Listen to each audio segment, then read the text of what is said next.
Welcome to Dark Winter Nights. True stories from Alaska. Thanks for coming, everybody.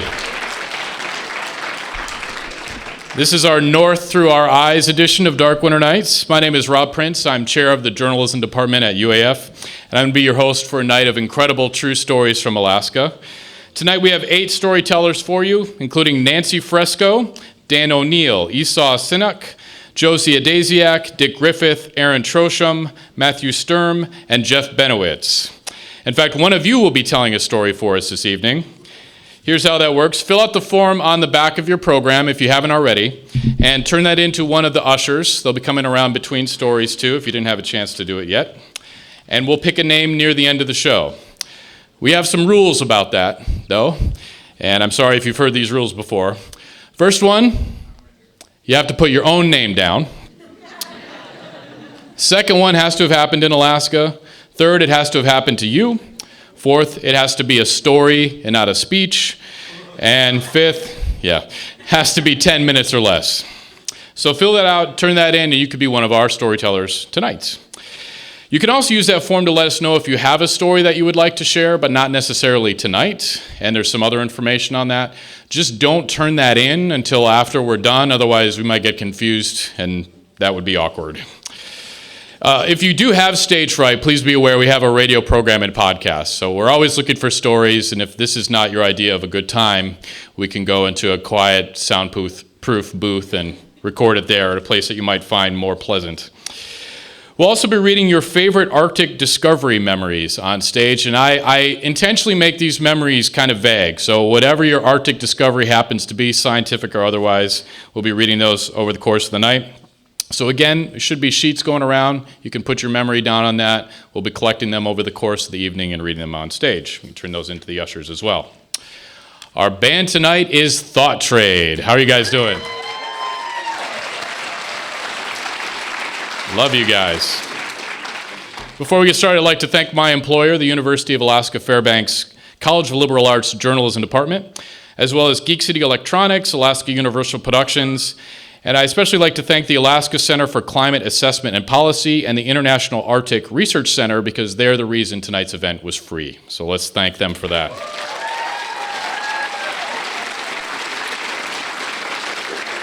Our storytellers tonight all have time limits, so if they exceed their time limit, I will come up and put a hand on their shoulder, and then that's about it. That's all the plan that we have. I tell you that just to avoid any awkwardness that may happen, so we all know that that's a potentiality here. I have this theory, maybe you have this theory too, that there are a number of people walking around the world who are actually Alaskans and don't really know it. Have you experienced that? I have some friends, so I just say, you're an Alaskan. If you just came up, you'd realize it. Our first storyteller tonight is an example of that theory. She came to Alaska from New York, but it turns out that deep down she may have been an Alaskan all along. Please welcome Nancy Frescoe with a story we call Adaptation.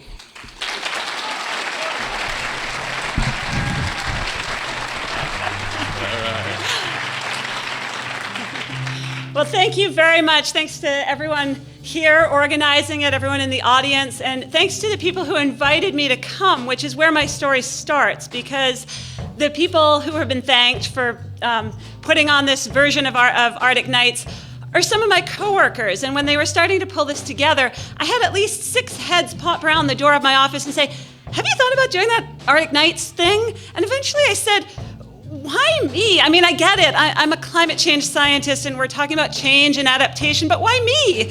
And one of my coworkers eventually said, "Well, come on, you don't just do the adaptation, the climate change stuff. You do all this crazy outdoor stuff. You know, the biking, the skiing, the hiking. You're like the quintessential Alaskan." And I was like, "Whoa, no. I'm the girl from New York, from like the suburb 30 miles outside of New York City called Huntington." And yeah, and so I started thinking about that. I was like, well, I came here 17 years ago, and I've just adapted. And then I thought, maybe that's where my adaptation story is. So I'm actually telling 3 little mini stories here. They're all about adaptation. The first one is about being really maladapted. The second is about adapting to more than I counted on. And the third one is about having a moment where I thought, maybe I really have adapted after all.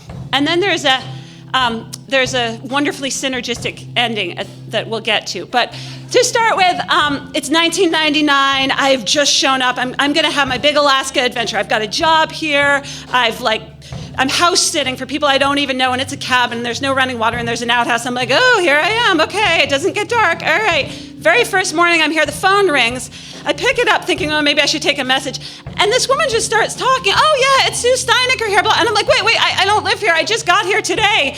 And instead of saying, oh, sorry, and hanging up, she's like, oh, well, welcome to Alaska. And she starts telling me, she said, oh, you're going to need to buy bunny boots. And she starts explaining about how to be in Alaska. And I think, wow, I have a lot of adapting to do. And wow, this is the quintessential Alaskan. She's a musher. She's had all these adventures. Sue Sinnok, quintessential Alaskan. Remember that name because I'm coming back to it. So you go forward a few months. I'm starting to settle in. I'm thinking, yeah, I'm getting the groove of this place. And I've met this really nice young man who I'm not actually dating, but I'm kind of hoping I will be because we're going on hikes together and I really want to impress him. And he's like, yeah, let's go hike the Granite Tourist Trail. It's just a local trail, nothing much, just outside of town. I'm like, oh, God, great. I love hiking. I'm super outdoorsy and I want to impress him, right? So it's October, which in New York is not winter. So we get out there. It's kind of a dark, cloudy day, but we start hiking up and up and up. It's a 15-mile loop for those who haven't done it. It's a well-marked trail. It's not far from town.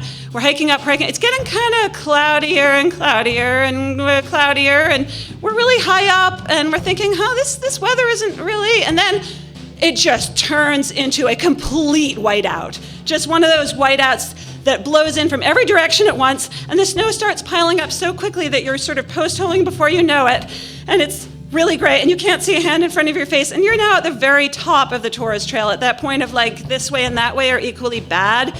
We say, it's okay, we can turn back, it's a ridge line, it's all good, okay, we turn back, we can't miss the trail because it's a ridge line, we can just follow the ridge line down, we're gonna be fine, and we're going down, and we didn't realize that the ridgeline has a bit of a saddle in it.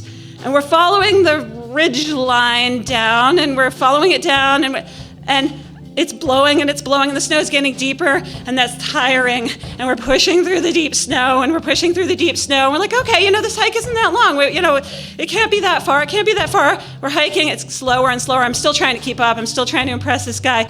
And then we come to the terrible moment where we realize that compass that he brought along, because, he brings a map and compass even on a day hike, it's pointing the wrong way. It's pointing not at all the way we thought it should be pointing, and we get out the map that's all getting wet as the snow is crowding in on us. We've got headlamps because he brought headlamps even on a day hike, and we're peering at this little map, and we're like, okay, contour lines. We're not on those contour lines. We're on those contour lines, and we're down on the wrong side of this ridge, and the snow is getting deeper, and it's, getting dark, and it's October, and there's more snow. So we start hiking round and over and on, and after a while, there's no more conversation. There's just like, you okay? Yeah. You okay? Yeah. Your feet warm enough? Yeah. Your feet warm enough? Yeah. You okay? Yeah. Right.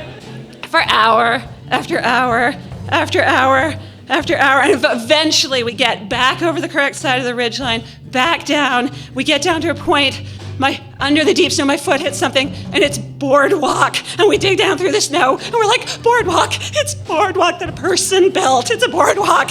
And we still had to hike, several more miles out. We still had to get back to the parking lot at 3 o'clock in the morning, where the little tiny car, of course, is buried in drifts of snow that we have to dig out. And of course, the road hasn't been plowed. In New York, the road would have, but never mind. The road hasn't been plowed. So it took us 2 hours to drive the 45-minute drive back. We get to a convenience store at 5 a.m. We're shoving junk food in our faces, and I'm thinking, I've just spent my first night with this guy. It was pretty G-rated, but no one froze. So that was the first story. So okay, now you got to fast forward. That's the really maladapted story. But you fast forward. I am adjusting. I am adapting. So. Yeah. That after that first date, Jay, my now husband, said, he said, I thought that you were never going to talk to me again, but I did talk to him again. And so fast forward, we're married. We've built our cabin because a computer programmer and a biologist build awesome cabins if you don't look too closely at the sheetrock. We've built our dream cabin with the outhouse, dug into the permafrost that you have to spend all summer trying to dig. And I've entered a PhD program at the university called the Regional Resilience and Adaptation Program because I'm going to become an expert in regional resilience and adaptation. I have a PhD in that now. So then, right when I'm trying to write my dissertation, Jay and I are like, yeah, okay, next life stage. We're going to continue to be crazy outdoors people, but with a kid. We're going to do this, and we have it all planned out. We're going to take that kid on all these wilderness adventures, and it's going to work because one kid is really portable. One kid. So I'm getting my ultrasound, and the technician starts laughing, which isn't really good if you're getting a medical procedure, and the technician starts laughing. Long story short, those are my twins in the audience. Hi, girls. I love you. You're awesome. So, you fast forward and we're like, okay, we're still going to do this. So the twins are 2 weeks old and they go on their first hike. We hiked Angel Rocks, 2 weeks old, and with a cesarean. I really don't know what we were thinking.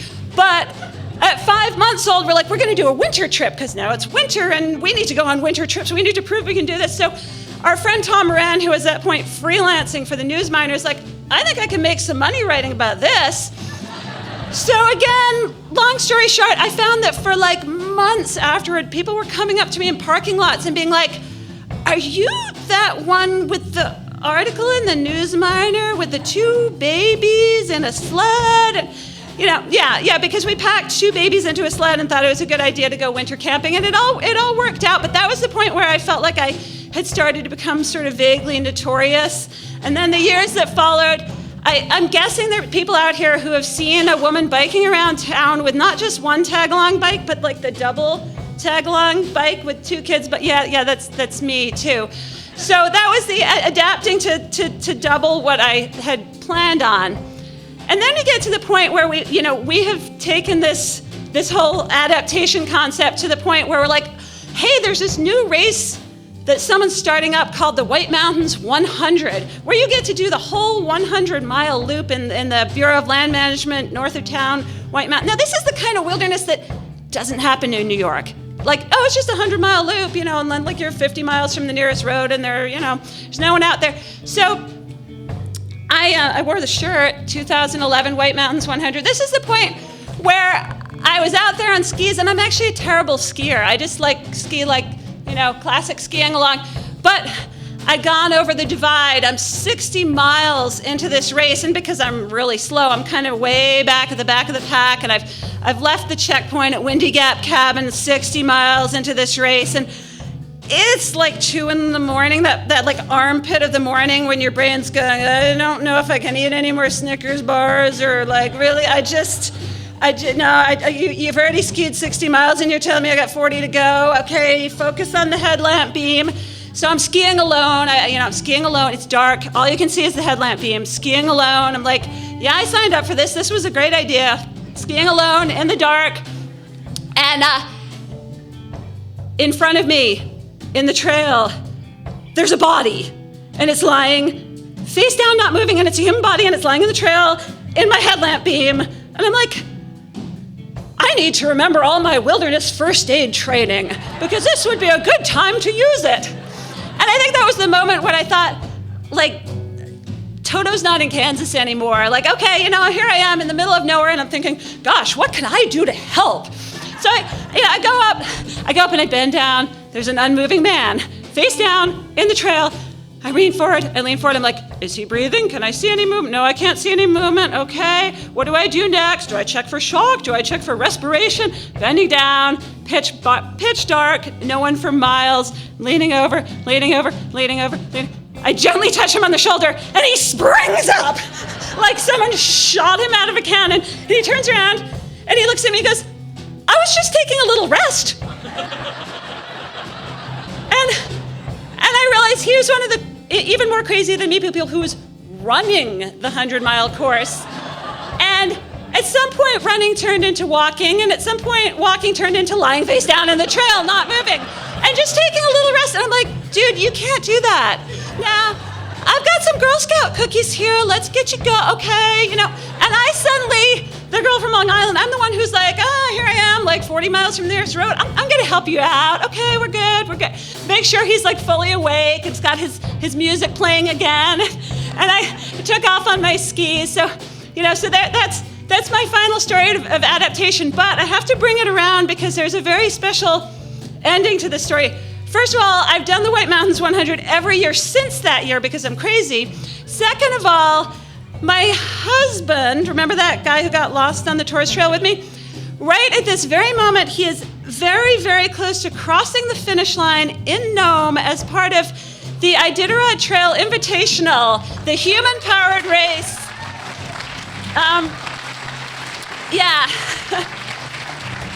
He's out there on a snow bike, and he has been for the past 2 weeks. They leave 1 week ahead of the dogs. And I checked on my phone before getting out on stage, and he was 23 miles from Nome. So during dark winter nights, he's going to be crossing the finish line in Nome. And the person who is meeting him at the finish line and taking him home and giving him a shower and feeding him is Sue Steinecker. And she moved to Nome a few years ago, good friend of ours now. And to make this even more perfect, at some point along the way in my years of friendship with Sue Steinecker, in casual conversation, I was like, so where are you from originally? And she said, oh, I'm from this little town, suburb of New York. I'm like, really, which one? Oh, it's called Huntington. It's about 30 miles out on Long Island. So that's my story.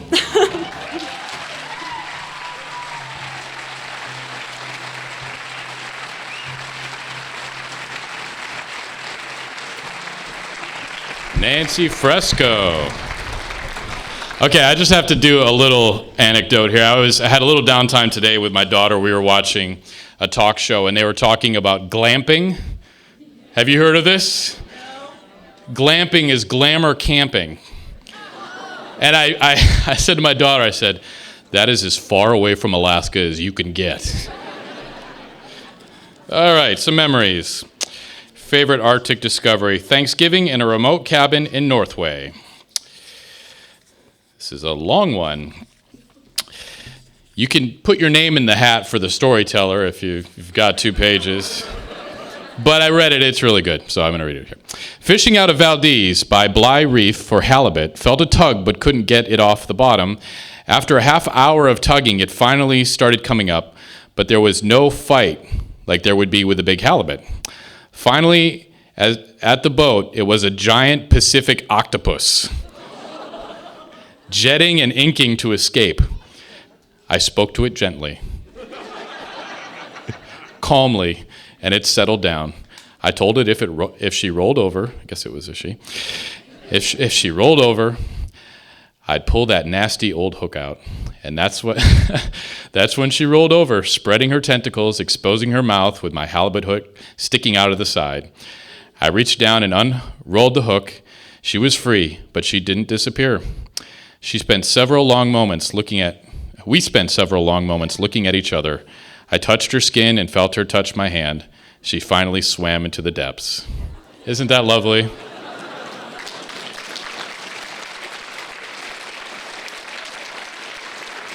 Thank you for taking the time to write that out. And my boyfriend. So we get all sorts here. The full spectrum. Our next storyteller represents a first for Dark Winter Nights. He's going to be sharing a story that didn't actually happen to him because the man who actually experienced it is no longer with us. Please welcome Dan O'Neill with a story we call, Do You See What I See?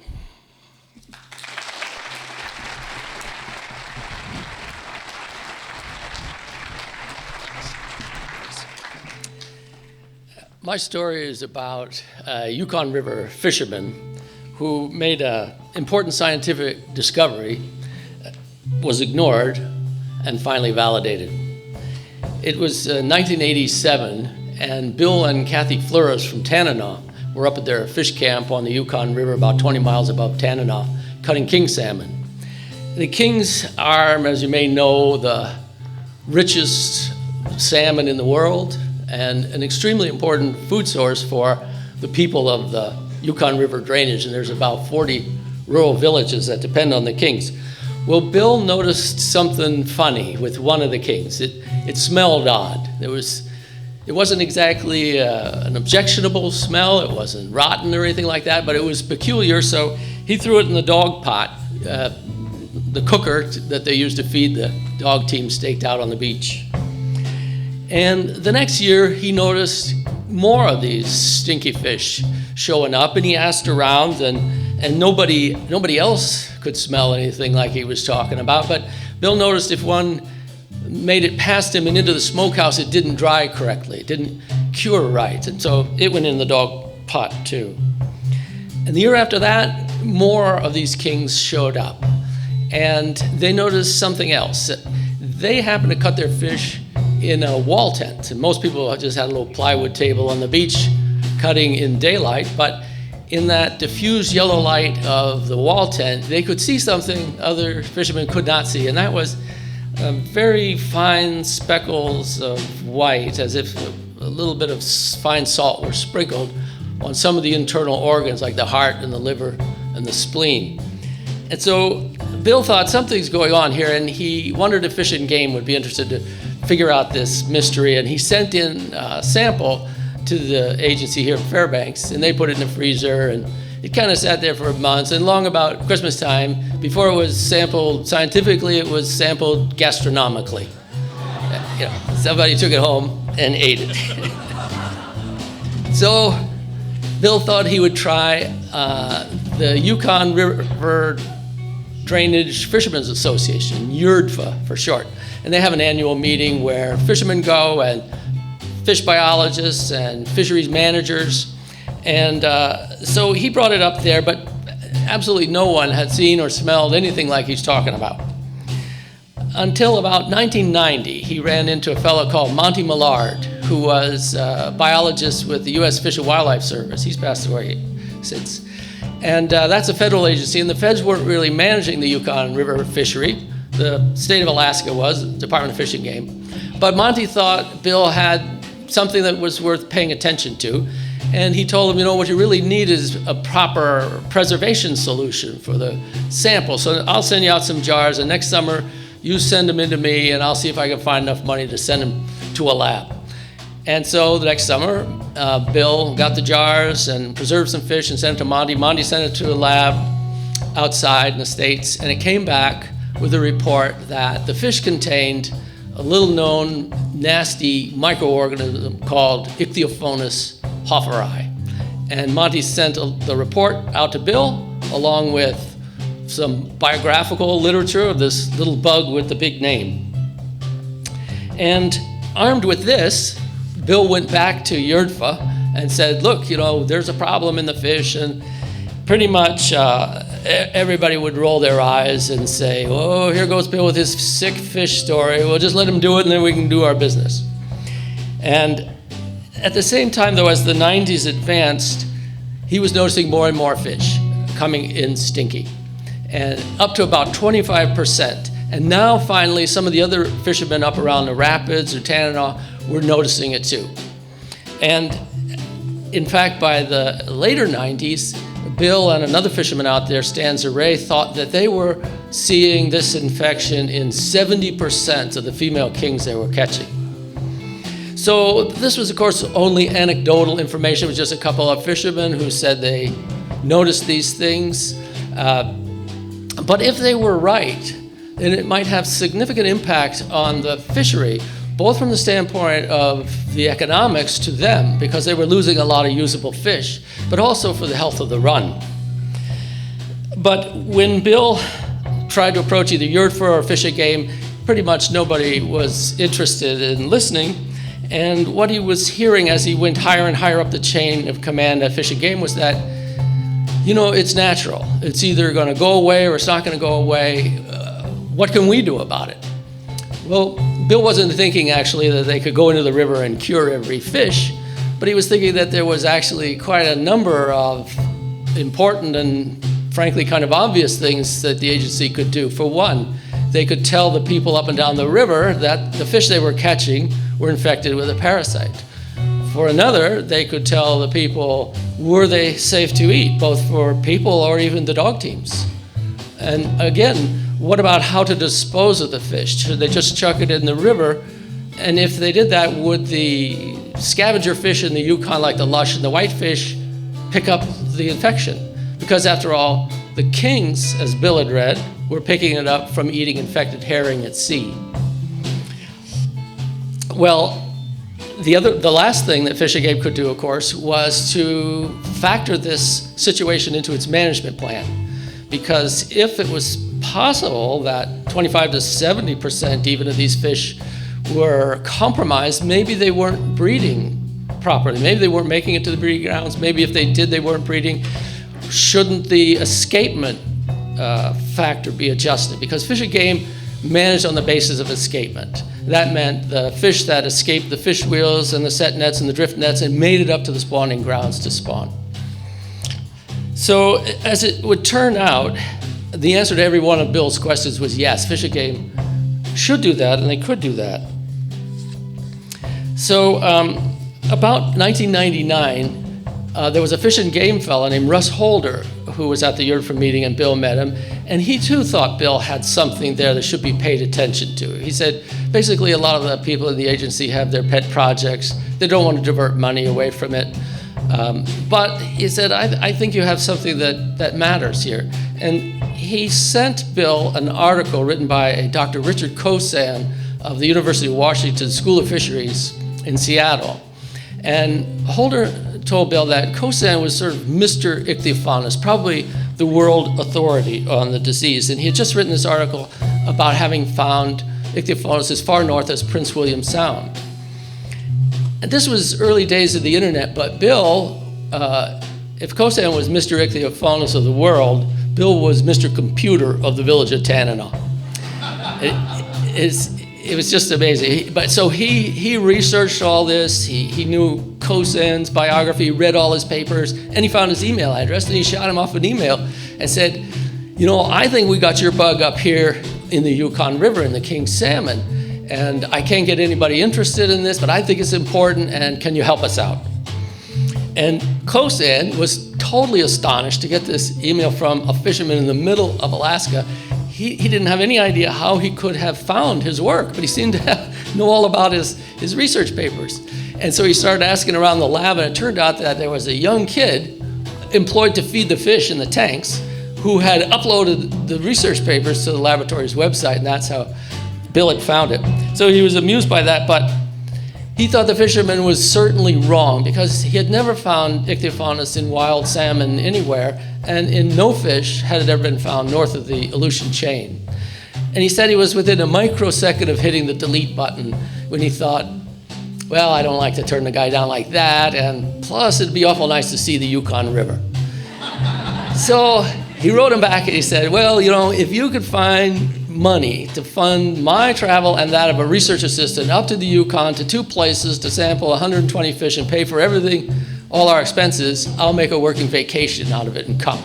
And with that, he thought, you'll never hear from this fisherman again.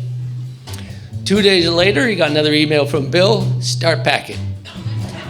Bill had gone to the Bering Sea Fishermen's Association, and probably they were sick to death of hearing from him every year too. And so they gave him some money to get him out of their hair. And so Kosan, this was already May, the fish were going to be in the river first week of June. So he flew up, and his research assistant went out to the mouth of the river at Emonok, and Kosan flew into Tanana, where Bill picked him up in a little gravel airstrip and bounced along the rough roads out to his log cabin. And when Kosan went inside the cabin, he couldn't believe it. His jaw dropped. He said, this guy's got more electronics in his log cabin than I got in my laboratory. And it was true. He had he had 5 computers and all kinds of peripherals. There was all these little stations set up. I mean, it looked like a computer lab.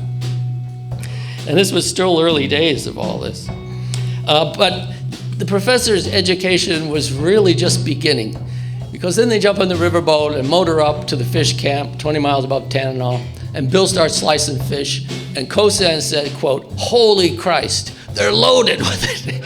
And they were totally loaded with Ichthyofaunus hofferi. And when he got to town, he called his research assistant at Emonok, who said, yep, I got it here too. So he was very excited, and the first thing he did when he went back to his laboratory was to write a research proposal for a full-blown a multi-year scientific research project to study Ichthyophonus hofferi in Yukon River king salmon, and it was immediately funded. So it was interesting that this guy from Washington State and his funders saw immediately the importance of this potentially devastating disease in our king salmon. And so for the next 4 years, he came up, so 5 years altogether, and he sampled fish at Emonic, at Tanana, at Yukon Rapids, at Dawson, and at Whitehorse, and then also collected spawned out fish at the headwaters of the Chena and at the mouth of the Chena. And as he got rolling with this sophisticated sampling, the prevalence of Ichthyophonus in the fish was falling off. The fishermen had noticed that it had already peaked, so what he was catching was the tail end of the curve. But still, his results were extremely interesting. What he found was that at the mouth of the river, about 10% of the king salmon coming in had clinical signs of Ichthyophonus. You could cut them open and see it. By the mid-river, it was 20 to 30% of the fish were now exhibiting full-blown disease. By Whitehorse, it had dropped down to 10% or lower. So they're coming in a certain amount infected, many more infected by the middle of the river, and then boom, it fell. What was going on? How was this possible? Because the disease doesn't go away. And Kosan hypothesized that the fish were dying before they spawned. So between middle river and spawning grounds, their prevalence in the population decreased, and so that was accounting for it. But at this time, when his research results were publicized, the lead manager for Fish and Game for the Yukon River region said to the LA Times, quote, "Even if they are dying, so what?"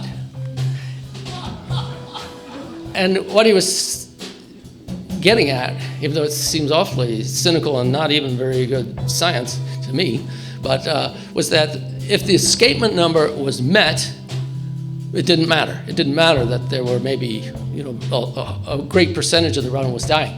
But actually what he didn't mention was that during these years, his department almost always failed to meet escapement into Canada at that time.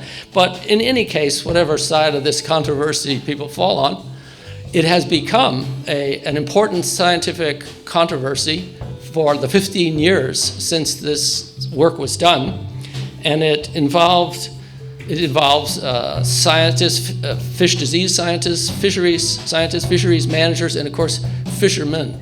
And it deals with one of the most iconic fish migrations on the planet. And it was all started by an observant fisherman from Tanana named Bill Flores. And it would be great if he were here to tell his own story, but I tape recorded him telling it, so I'm able to share it with you. Thanks.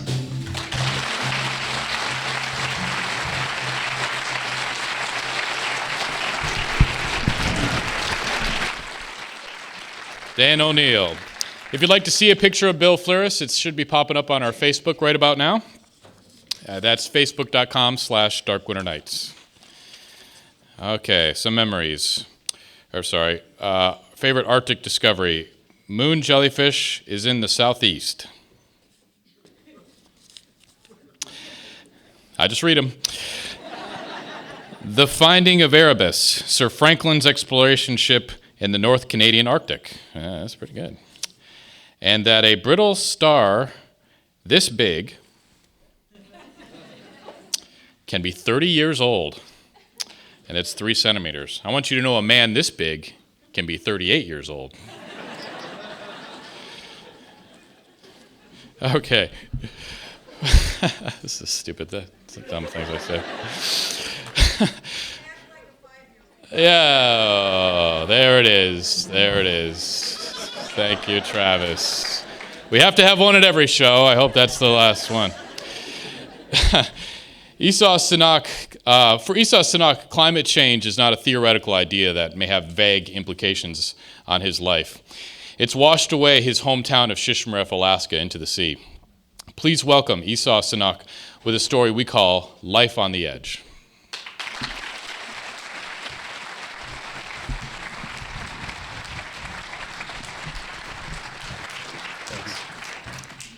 Hi. Could you guys hear me? Am I good? Okay. For my story, I'd like you guys to close your eyes if you would like, because it's a descriptive story. Welcome to Shishmaref, Alaska. That is what is said on a sign when you get off the plane on Shishmaref. That was the first thing you saw. The second thing you see is these little smiling, curious little kids outside of the plane, and when you talk to them, they suddenly ask you, who are you? Where you come from? Why are you here? What are you doing here? And Shishmaref is known as one of the kindest and most greediest villages in northern Alaska. And the third thing you see is all this sand and green grass all over you, and then you realize that there's only one paved road on Shishmaref because it is an island.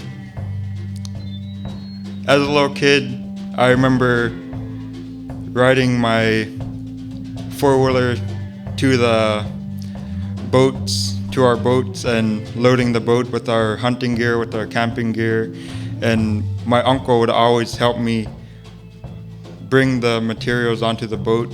And we get on the boat, and there's me and my grandfather, my grandmother, my uncle, and my auntie, and we would always go hunting. We would always go hunting and camping. And another memory of mine is when I was a little kid, I remember being this little kid as I was, that I run around my grandfather's house in my Tarzan whitey-tighties and and no shirt on, just those Tarzan whitey-tighties. And then my uncle would wake up, and as I run towards him, he would pick me up and throw me in the air and swing me around and tickle me. And on June 2nd, 2007, it was a bright, sunny, wonderful, beautiful day on Shishmaref. The snow was still there. The ice was still there around us, and I remember seeing my uncle and my father getting ready to go duck hunting and geese hunting for my grandparents, and I saw them drove off on their snow machines onto the mainland to go out hunting. And that was that day. The next morning, bam, my uncle passed away. What really happened was that on their way back the next morning, he was coming back with my father, and he fell through the ice. The ice wasn't really formed or frozen where he fell through, and he lost his life. And from that moment on, there's not a day that goes by that I don't think of him or he's not on my mind. And I finally realized just a few years ago that it was climate change that took his life. As a little kid, being 9, 10 years old, you just don't realize that what has happened so tragically in your life, like you don't know what happened until you get a little older. And that's what happened to me, is that just a few years ago, I finally put the connection to climate change and how my uncle passed away. So he is the biggest motivation of why I am an environmentalist, a climate change activist, because Shishmaref is greatly affected by climate change. We are losing 3 to 4 meters of land each year due to climate change, due to storm surges and flooding. And without that big motivation of my uncle passing away, I don't think I would be where I am today, because he really motivated me to speak out and try and get our voices heard in Alaska, that climate change is real, that climate change is happening now, that it's around us, and that I greatly invite any climate change skeptic to go to Shishmaref and see how it has affected us greatly, because back in the 1950s, way before climate change was a climate disruption known globally, that we've been affected by climate change ever since the 1950s. And we lost 2,500 to 3,000 feet of land due to climate change. And what I am trying to do is trying to get our voices heard so that not just Shishmaref, but also other villages across Alaska to get their voices heard, to tell world leaders that climate change is happening now. It's affecting us in the Arctic more than any other place in the world. And it's just not a political issue to me. It's a sense of identity. It's a sense of all my memories that I have on Shishmaref, that in 25 years that all those memories will be gone with your hometown, seeing that Shishmaref will be gone in 25 years, that I cannot bring my kids, bring my grandkids, my future grandkids, my future kids back to Shishmaref and let them experience the childhood that I had growing up on Shishmaref, that climate change is real, that climate change is happening now, and that we should transition into a more renewable energy state, that we should just keep the fossil fuels in the ground and just do and live our daily lives like we do, but try and reduce our carbon emissions, because if climate change, if this progress keeps happening for the next 25 years, that my hometown of Shishmaref will be taken away due to climate change. And I hope that one day that none of you guys have to put a price on your home, on the warmth and comfort and the memories that you have in your hometown, to realize that you won't ever be able to step foot on your home, on where you grew up. It's just very heartbreaking, very sad to know that my future generations will not live on Shishmaref like I did growing up. And since I was born in 1997, Shishmaref has lost roughly about 130 to 150 feet of land. And that's huge, because you see your hometown changing. You see people actually leaving Shishmaref due to the thought of their house tipping over on the edge and losing a sense of identity, that we have to move as a community to keep all those memories alive. Because if we move as individually or as just one set of family to a different place, that we will not see the same faces, the same people every day that I'm so accustomed to, that we will lose our sense of identity, our sense of our culture. That's one huge takeaway, is that climate change is happening now, and we all can individually change our daily lives to reduce our carbon emissions. And that's my story. Thank you.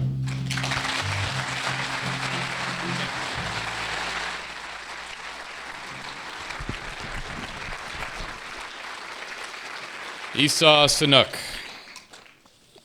Okay, some more memories. That polar bears get rid of accumulation of mercury when they shed. So cool. Sinkholes that show up overnight. And a beaver emerging from the slough late at night. I was raised in San Francisco. It was my first month. I thought it was a mutant rat. You've discovered the beaver. Congratulations on that. Our next storyteller is a graduate of the first ever Dark Winter Nights kids storytelling camp. And trust me, that was an experience. Tonight she shares a story of Arctic discovery from a kid's point of view. Please welcome Josie Adasiak with a story we call Drunk Slugs.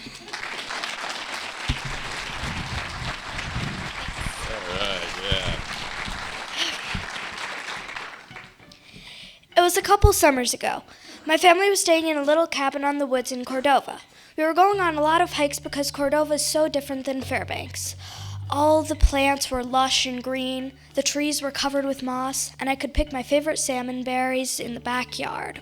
But one thing that really stood out to me were the black, slimy, antenna-bearing slugs. I saw them from about 3 inches to 6 inches long, staring at me with who knows where their eyes were.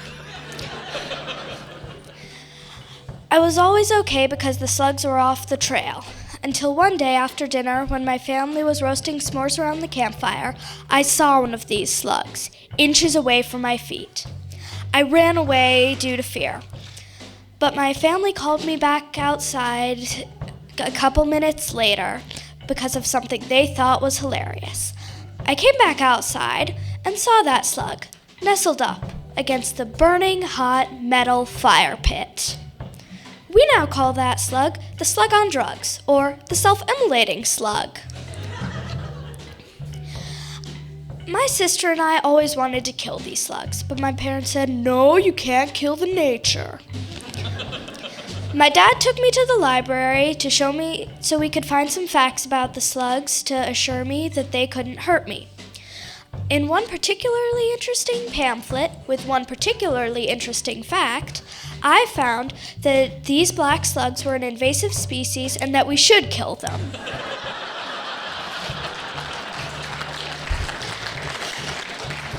They're very hard to get rid of, and you have to put them in a plastic bag with salt and throw it in the water. I think this is insane because throwing a bag in the water is terrible pollution. But I also got a good laugh because my parents told me I couldn't kill the nature, but in this case, I should. I didn't like these slugs for a while, but I eventually got used to them. And by the end of the trip, I was the only one with enough bravery to touch and even pick up one of these slugs. Thank you.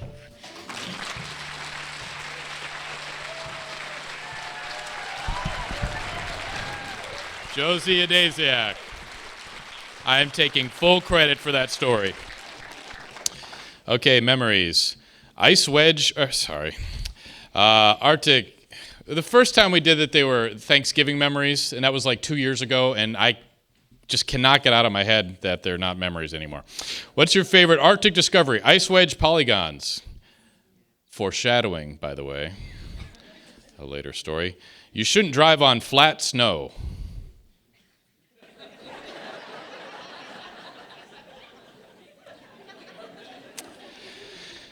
Discovering that one of our field crew had never peed outside, and we had to teach her how to properly drop her refrigeware coveralls and not pee on herself while peeing on the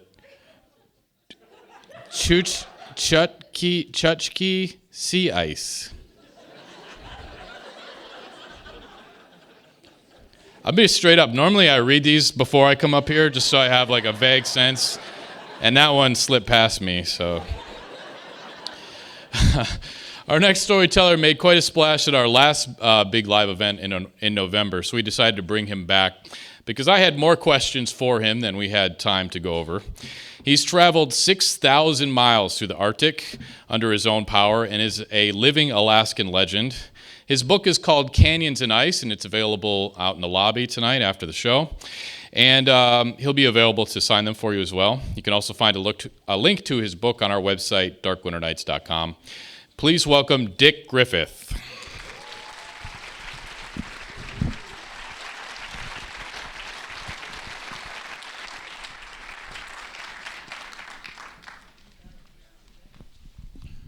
I'm going to give you that one. Hold it nice and close.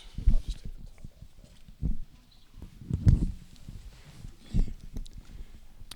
So, in all fairness, the last time we did this, Dick, I gave you like a heads up on what the questions were going to be, right? That's right, and I couldn't hear anything you said. Yeah. So it was win-win. Yeah. This time I haven't given you any clue what I'm saying, so you can't fake your answers, right? Can you hear me this time? I still can't hear you. Okay. All right, I'll just talk more directly to you like that, all right? That works better, Yeah. yes. If you all just want to go out to the lobby for That's a while. okay. You say that a wise man once said the ultimate quest has no end. Do you still feel that way? I still feel that way. I just got off the Grand Canyon last week. I had a 24-day trip. I go down every year. I'm a boatman, and I love the canyon country. And it's one reason I lost it. I lost it, so I had to come to Alaska. But I still go back to Grand Canyon. I lost the Glen Canyon. There isn't a single person in this room that's ever been to Glen Canyon. I lost the San Juan. And I lost part of the Green, so I moved to Alaska. But I still go back. The Grand Canyon hasn't changed all that much. Well, it has changed. You got to pee in the river now. They make you do that. You got to carry your poop out too. And you know, I make 2 big pots of coffee every morning. Yeah. I don't know if I want to know where this is going. I drink 3 big mugs, and I get on this rowboat, you know, and you don't want to go to shore. And I used to be able to pee halfway across the river, and now I pee on my shoes. That's good range, my friend. That's pretty impressive. I don't think I could make it to the edge of the stage, to be honest. Where are we going? Oh, we got to get to Alaska. I came back to Alaska in '54. I guess we're supposed to talk about climate, right? Or Alaska. I'll take either right now. Okay, climate. When I got to Anchorage, you know, it was 20 and 30 below zero every winter, and people were dying in the streets, that's honest. And now it's got warmer and warmer and warmer, and the people aren't dying anymore. And we got more people in Anchorage we know what to do with. Yeah. I just want to clarify what what you deem the problem to be here. Yeah, okay. Where are we going from here? I have all these smart questions for you. Wait a minute. What about the Arctic called you so strongly? Why do you have to go up there and walk? I've spent so much time. You know, these people, some of these people, they go out on a snow machine. They camp 2 nights on the Arctic, and they put up a wire line, electric fence around their tent, and then they go back on their snow machine. Glamping, I think we just determined that. Yes. I'm a purist. I went with skis. I pull my own sled. I don't have dogs. Well, I did, but I ate them. But yeah. I think, that'll be, we're going to have you on again in April. That's another story. Yeah, okay. Yeah. Let's see. What did oh, yes, I remember what I did. I walked from Kaktovik to Anaktuvik in 1959. And then from there on, I went to Kotzebue, and there were so many mosquitoes that I hate mosquitoes. There's just so many. So I started traveling in the wintertime because there's no mosquitoes in the wintertime. Everybody knows that. And I went, I started at Nuiqsut, and I skied to Anaktuvik, and Anaktuvik to Bettles, and Bettles to Allakaket, and over the Ray Mountains to Tanana, and down to Unalakleet.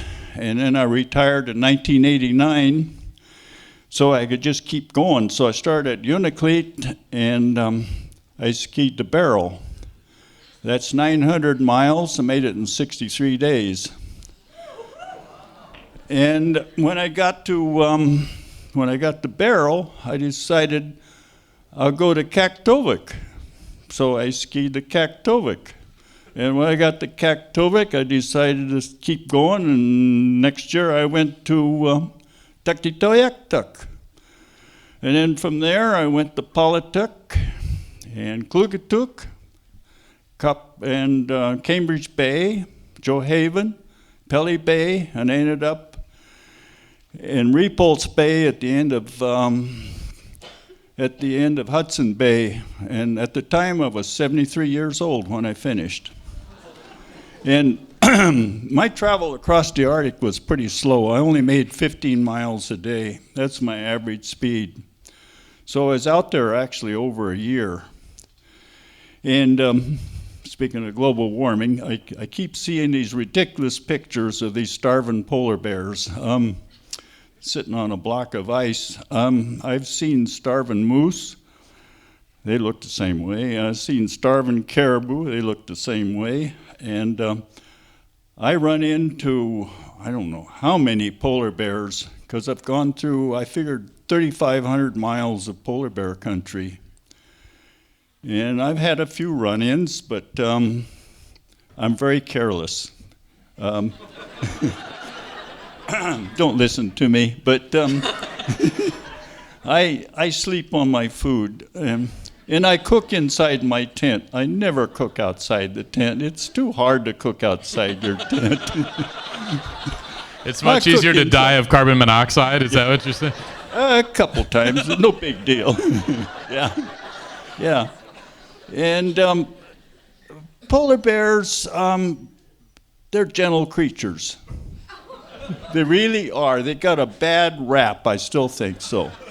All the natives carry weapons, and I don't carry anything. I don't carry a rifle, pistol. Well, for one thing, I can't get on the airplane. I can't carry bear spray. I can't carry a flare gun. I can't carry none of that stuff. So I just deal with one-on-one basis. When they come into my camp, I grab a ski and my sled, and I beat on my sled, and I run them off. And they stay away. They don't like me. And but there was well, I had one of them go around my tent once all night long. And I went out in the tent and I saw this ring of polar bear tracks around and around and around. All night long he went around and around and around. And I never did see the bear, which is lucky, but they say that the polar bears are real hungry and they eat people. You know, if they ate me, I'd be in little brown piles in the Arctic.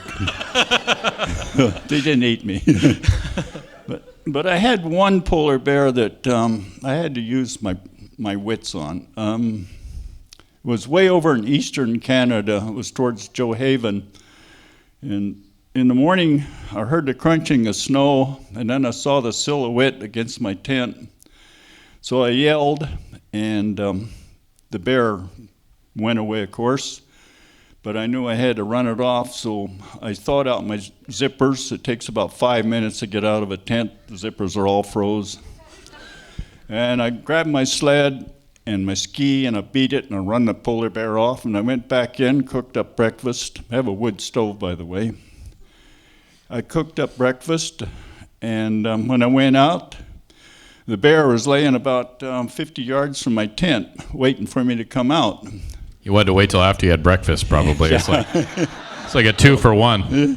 So I knew I had to get rid of this bear, and I didn't have any way, really. I ran him off again, but this time when he ran him, he kept going sideways, and he looked back at me. I knew he wasn't going to stay.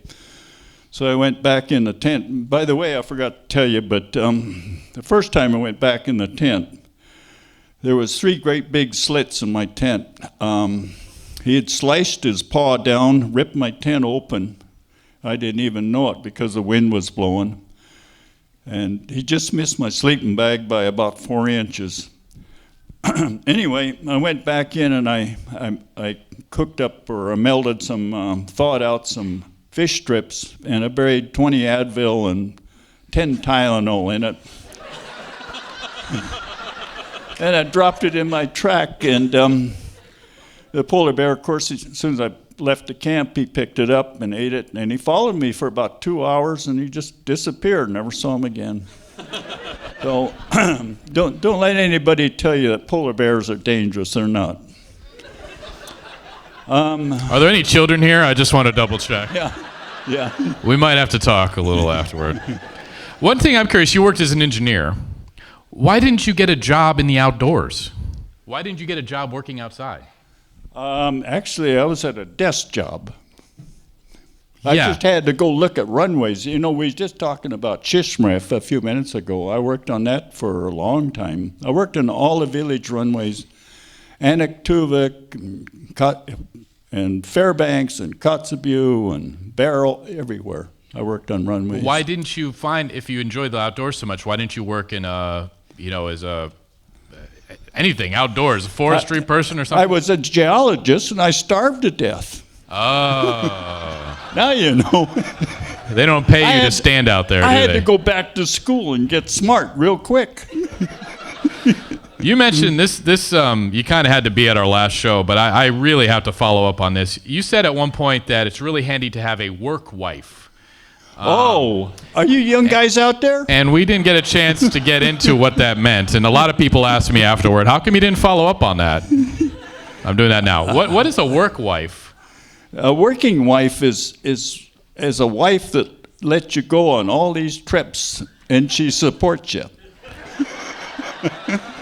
I didn't think those things existed. I thought it was like unicorns and working wives and a land with no taxes or something. So what does this look like? Describe to me what does a working wife look like? They can be very beautiful. Oh wow. Yes. Really? Yes, they can be very beautiful. I had a Hungarian wife, and she carried a big insurance and policy on me, of course. Go, honey, go, please. Stay as long as you want. Don't bring a gun. Yeah. That's too heavy. That's the way to overcome all this stuff, is carry an insurance policy. But you young guys, remember, if you got to get married, get a working wife. Don't mess around. That is for the kids, if you're listening, I would say. Take that to the bank. Yeah. A couple final questions here. Is there anything about the Arctic that scares you? This place scares me than the Arctic. Public speaking? Look at all those eyes out there. Public speaking scares you more than the Arctic. There is, there you go. The biggest problem in the Arctic is the big blows. You get those blizzards that come and they wipe you out. They cover up your tent with snow, and you don't know if it's going to fall down. And they're bad. The big blows are. They're a little bit hard to survive. In extreme cold, that's nothing. Good. And then finally, do you like people? Do you like people? Some people. Okay.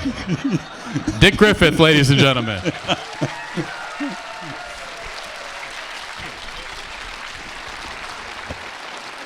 Thank you very much. Okay, some more favorite Arctic discoveries.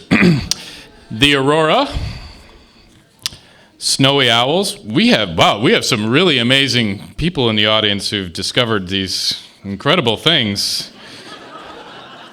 I should have you up in here. And I have a young friend who went on a hot springs trip in an Alaskan winter. She discovered in the frozen north never to strip off clothing and boots and leave them by the side of the outdoor spring because she could not dress upon leaving the water because her clothing was frozen stiff like a board. And it was impossible to put her boots on. She also was frozen stiff because her towel was sheer ice. I failed to ask her how she ultimately survived this ordeal. Well, we'd love to write the rest of it on another note. We'll read that next time. It won't make sense. That's all right.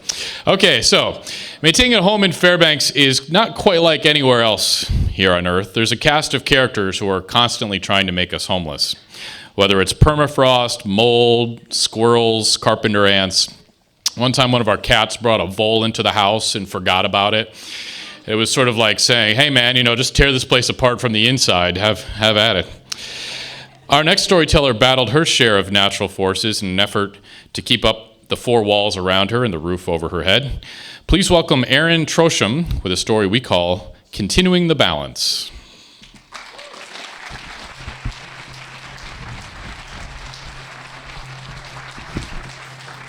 Thank you. Hi. So I have a lot of this memorized, and I'm going to try really hard not to go off script, but if I do, you'll have to bear with me for a second. Okay? And yeah, anyways. So I moved to Alaska in the fall of 2006 for grad school from Whitehorse, Yukon, which is just a short 12-hour drive across the border. Since I liked Arctic hydrology and permafrost, Fairbanks was an attractive option to both live and study in the north. In Canada, all the universities are located in the southern half of the country. And I'd already been there and done that in my undergrad degree. I decided that Alaska seemed like a pretty good choice. So with all of my worldly goods loaded up in my 91 Toyota Corolla wagon, including my 6 pairs of cross-country skis, I drove into the hinterland of interior Alaska. Whitehorse and Fairbanks share much in terms of cold winters and summers filled with forest fire smoke. I figured the skiing opportunities would overshadow the mountains only being in the distance. I spent my first winter in Fairbanks taking in the lay of the land and predictably meeting a dude, as I had been a single lady. We decided to shack up together in the spring and negotiated our way into becoming residents of a historic cabin on the west side of the university. I believe our landlords liked my partner's capacity for manual labor and our enthusiasm for the adjoining garden plot. Plus, and this is really true actually, and you should always ask your residents if you rent them a cabin, we promise not to burn it down while using the wood stove. And so began our 8-year tenure in the Pruitt cabin. It got its name as it was built by Bill and Erna Pruitt in the early 1950s. Bill rose to notoriety as one of the firecracker boys when he defended his research against the proposed nuclear explosion to develop a deepwater harbor in Cape Thompson on the North Slope of Alaska. After being fired at the University of Alaska Fairbanks, he would end up in Winnipeg, Manitoba, and find his footing as the father of Taiga research in Canada. Ironically, I was born in Winnipeg, Manitoba, before my parents moved north in a concerted effort to go anywhere else. Regardless of our opposite past, I always enjoyed the feeling of a shared bond by way of inhabiting the cabin. It's easy to romanticize living in an old cabin. You walk in the door, take in the wood logs from the trees that were felled on the property, and feel the coolness radiate from the uninsulated floor. According to our landlord, and also former 18-year occupant, the crawl space under the 16 by 30 cabin was dug after construction in a winter remodel fit. Should process that for a second. It contained a 900-gallon water tank, ingeniously constructed from wood, visqueen, and the silt walls. Unfortunately, since it wasn't sealed from the elements, the otherwise potable water was only used for dishes, dogs, and watering the garden. The moisture from the tank also helped create the ideal conditions for the microbial ecology to flourish on both the silt walls and eventually all the surfaces in the cabin. Every year, we'd have our biannual mold reduction after the first cold snap and in the spring. The recent story about changing microbial communities in the Arctic due to climate change in one of the major academic journals brought a smile to my face. We'd been part of a similar and yet much longer-term experiment in the cabin. After a few years, our landlords got around to replacing the windows, which intensified the problem but made the cabin considerably warmer and less drafty. Plus, at least by that time, I'd got my cleaning routine down. Later, after looking at a photo of the Pruitts with Gene Lackenheim, a professor at the University of California, Berkeley, who'd visited the cabin in the summer of 1956, I'd figured out that those had been the original windows. Yeah. Pruitt's research was on mammals of all types, including small ones like voles. We became well acquainted with their population cycles over the years, especially with regards to our garden. The climate records in Fairbanks, where weather has been recorded since the early 1900s, show that the winters are getting less cold and the growing season is getting longer. We were lucky to get to experience gardening in the back-to-back warmest and wettest summers on record. In the warmest, my golden beets flourished, and we actually grew more cabbage than we would use for sauerkraut. But we had to irrigate extensively for the first couple months, and our harvest would have been better with more regular rain. The next summer was the opposite, where the sun was a mythical creature in the wet that deluged us. I'm sure you all remember that one. Luckily, though, I discovered Japanese greens that thrive in these conditions and made me feel like my gardening efforts were still worthwhile. However, despite all this talk of climate and weather, the biggest determination of our gardening success was whether we were at a low vole cycle, whether through natural or artificial means. After a few summers where they would start stealthily taking down plants in the night, including the potatoes in my garden, we decided that something had to be done. that we resorted to a trapline approach around all their obvious paths into the garden with snap traps, and we kept at it until we were only getting the babies. The upside to the worst vole years, though, was that we had a family of great horned owls nest in an adjoining tree, and we got to watch them hunt them down for food. Speaking of trees, there is a saying that if a tree falls in the forest and no one is around to hear it, does it actually make a sound? We were rudely awakened in November a few years ago by a tree falling on the cabin, proving that yes, it makes a startling bang. It was after yet another ice storm, which seemed to be happening with new regularity in the interior. Mother Nature had doubled down with some fierce winds, which would knock the power out in over half the town. We were lucky to only be out for 72 hours. Although we missed the electric lights and ability to recharge devices, the cabin shone through its simplicity with the propane stove and the wood heat. There were some positive effects, though. The wind in the tree had actually made some small holes in our roof much bigger. So although we lived with a blue tarp for the rest of the winter and in the spring, it did make sure that the roof got fixed the following summer. Upon revealing to people that yes, I lived in a cabin without running water, it would dawn on them that this also meant no inside bathroom, especially in the winter. To be perfectly honest, I liked winter in the cabin. When the temperatures would drop below -30, it would start to get quiet. The hoarfrost would build, and I'd put on my little down jacket, and I'd go on the couch, and I'd snuggle under a blanket with a dog. And our outhouse would be rock solid stable. Towards the end of our time in the cabin, it occurred to us that we had never pumped the outhouse. Our landlords had also never pumped the outhouse, which begged the question, where was all the crap going? I suppose it first started popping into my mind when my mother visited a few years previously, and after warning her that the floor of the outhouse was weak, especially towards the edges, she came back with this grin on her face, and she told me how she almost lost her sandal to the void, and there was now a new hole in the floor. It promptly got fixed.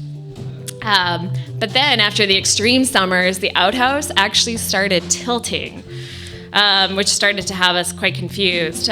So my best, I hypothesized that there was this ice cream cone situation going on, where the outhouse and all the cream that was coming from it was actually sitting on an ice wedge polygon, or like an ice wedge, so like a cone made out of ice. And there was thawing that was happening, and so it became self-draining. These ice wedge polygons can actually be 6 to 10 feet in diameter and 20 to 50 or more feet in depth. Knowing this, when I go and use it in the summertime, I would be prepared to bail at any creek in case it catastrophically collapsed. That's actually really true. I bailed a few times. In all fairness, though, whoever dug the outhouse wouldn't have necessarily known that ice wedges could be lurking underneath the towering birch and spruce because there was no obvious signs on the surface. Ice wedges are actually super common in Fairbanks, especially on the neighboring UAF property, where the same features have created cool trails like the bicycle bumps and engineering headaches while expanding the Westridge parking lot. Eventually, it came time to move on from the pro cabin. The siren call of home ownership beckoned, and since the cabin wasn't for sale, we started looking around. Craigslist delivered with a random ad for a new super insulated house on the other side of town. And you should all really do this, actually. Immediately, I looked it up on Google Earth and quickly saw the familiar ice wedge polygon pattern. Some of them were in a field that had been cleared for a lot of years, while others had turned into ponds where mechanized vehicles had disturbed the the insulating organic layer. Luckily, the house wasn't located there. The soils report under the house did indicate some ice-rich material, but since the house was built on steel pilings that were driven 40 feet into something stable, it would probably be all right. As long as we kept the snow clear in the winter and the air flowing, it should allow the ground to cool enough to offset the increase in temperature in the summer. We ended up buying the house because we fell in love with the light that starts streaming in February and lasts until October. Our adventures in climate change weren't nearly over, though. Between managing water in our drainages underlain by permafrost and our newly constructed deck heaving all winter after copious amounts of fall precipitation, we just got new things to deal with. At the end of the day, I think it's easy to forget that there are trade-offs, that places have history, and that it takes time, knowledge, and perspective to realize what's actually important in a given situation.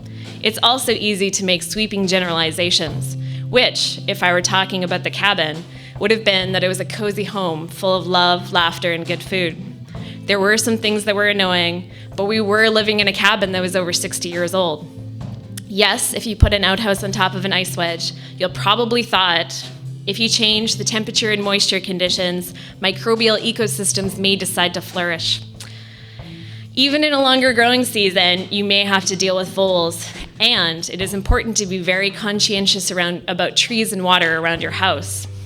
I chose these stories to illustrate the meaning that our homes can take, both personally and professionally, in providing a better appreciation of our surrounding environment. Insight and knowledge are rarely predictable and are often tangential. They also serve to remind us how reciprocal human nature relationships are and how they can be intricate and carefully balanced. And they remind me that my experiences are just one example of the rich history of people who've made this place their home to. I just wanted to say thank you again to our landlords who rented to us for all those years. We really appreciated it. Thank you.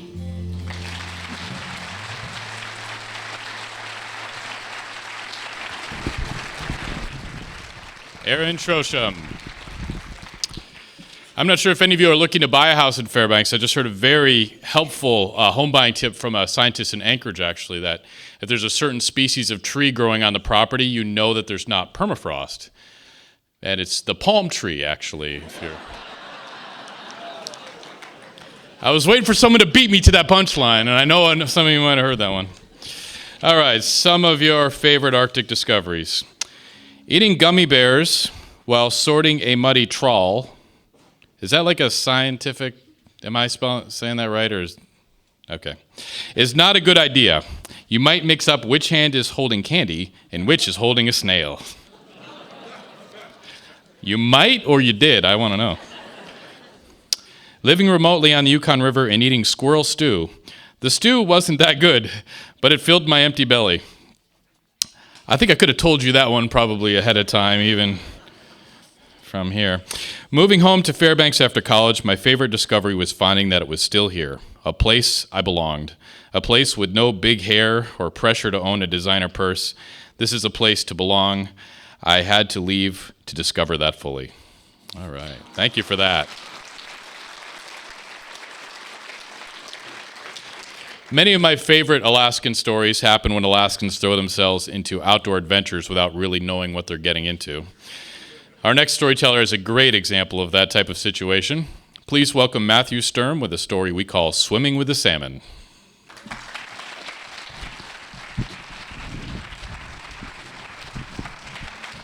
Hi, thanks. Well, before my wife and I moved back to Alaska in 1981, we'd been coming up in the summers to do adventures, including our honeymoon. We actually kayaked up Glacier Bay from one end to the other in our honeymoon. So it wasn't a surprise when we moved back here that shortly thereafter I began to think about another kayak trip. This one would be to kayak across Prince William Sound from Port San Juan to Whittier. My wife couldn't go, but I had two friends. I'm going to call them Roman and Bob for reasons you'll see. They were keen to go. And so we began to plan the trip. We would rendezvous in Anchorage, we'd buy food, and we'd head down, catch the ferry, and go to Port San Juan. What could go wrong? Well, it's surprising to me now, 35 years later, that I couldn't see the problems that were going to occur due to the very strange mix of personalities that were going on the trip. These differences now look so stark to me, but back then I didn't see it. But they were not long in becoming evident. We had no sooner rendezvoused in Anchorage than we began to see these happen. Now, for those of you who are old enough will remember, in the 1970s, 1980s, there was a strong move to move the capital from Juneau to Willow. Bob was all for that, and Roman was against it. I had warned Bob, in interest of harmony for the trip, not to bring this up. So I was sort of surprised when in the market, before we had even left, they were at it. This had unintended consequences. The first one was they split up, and both of them wheeled separate carts down separate aisles. And so we left the market with a very eclectic mix of food. You'll hear in a moment the other unintended consequence. We got down to Seward and we rode the ferry to Port San Juan through the night, dumped us off on the pier, and we camped in the wee hours of the morning in the rain. We awoke the next morning soaked and began to pack for the trip. And that's where more personality differences and also, I would say, income differences began to be pretty clear. Roman, he had a kayak called the Orca. It was at least 19 feet long, sea green, hydrodynamic. He had a carbon fiber paddle. This boat was designed to cut waves and breast current. I was kind of the middle guy. I had a klepper, a two-man klepper. For those who know those boats, that's the pickup truck of the kayak world. Steady, stable, slow. Bob, who had the least amount of money, from what I could tell, had found this kayak on the way to Anchorage. It was a slalom kayak. It was red on the top, white on the bottom, and it had the shape of a banana. It was utterly unsuitable for the trip we were about to go on, but it was all we had. So it was, we packed the boats, we pushed out from Port San Juan, and began to go down Earlington Passage. A stiff wind was blowing behind us, and a very heavy rain was falling as usual. So we tied the boats together, raised a sail, and off we went. Near the south end of the passage, at the end of the day, we spied a snug cove off on the left. And in that cove, there was a tar paper and visqueen shack. Bob looked at that shack, and he knew that was the only dry place in miles. So he headed for that with his gear. Roman, who had a much different aesthetic sense, took one look at that shack and headed out into a pristine but soaking wet field. I split the difference and went in the shack. So, as Roman struggled with his tent to put it up in all these wet weeds, he of course got soaked. Meanwhile, Bob cooked dinner. Roman came in, said, "What did you cook?" He looked, and there was some bean glop that had been cooked. And Roman, his face fell. Are those the beans? Yes, those are the beans. That's for burrito night. Burrito night. Somehow we had left the market and he had failed to communicate to us that this was going to be a trip that actually had menus.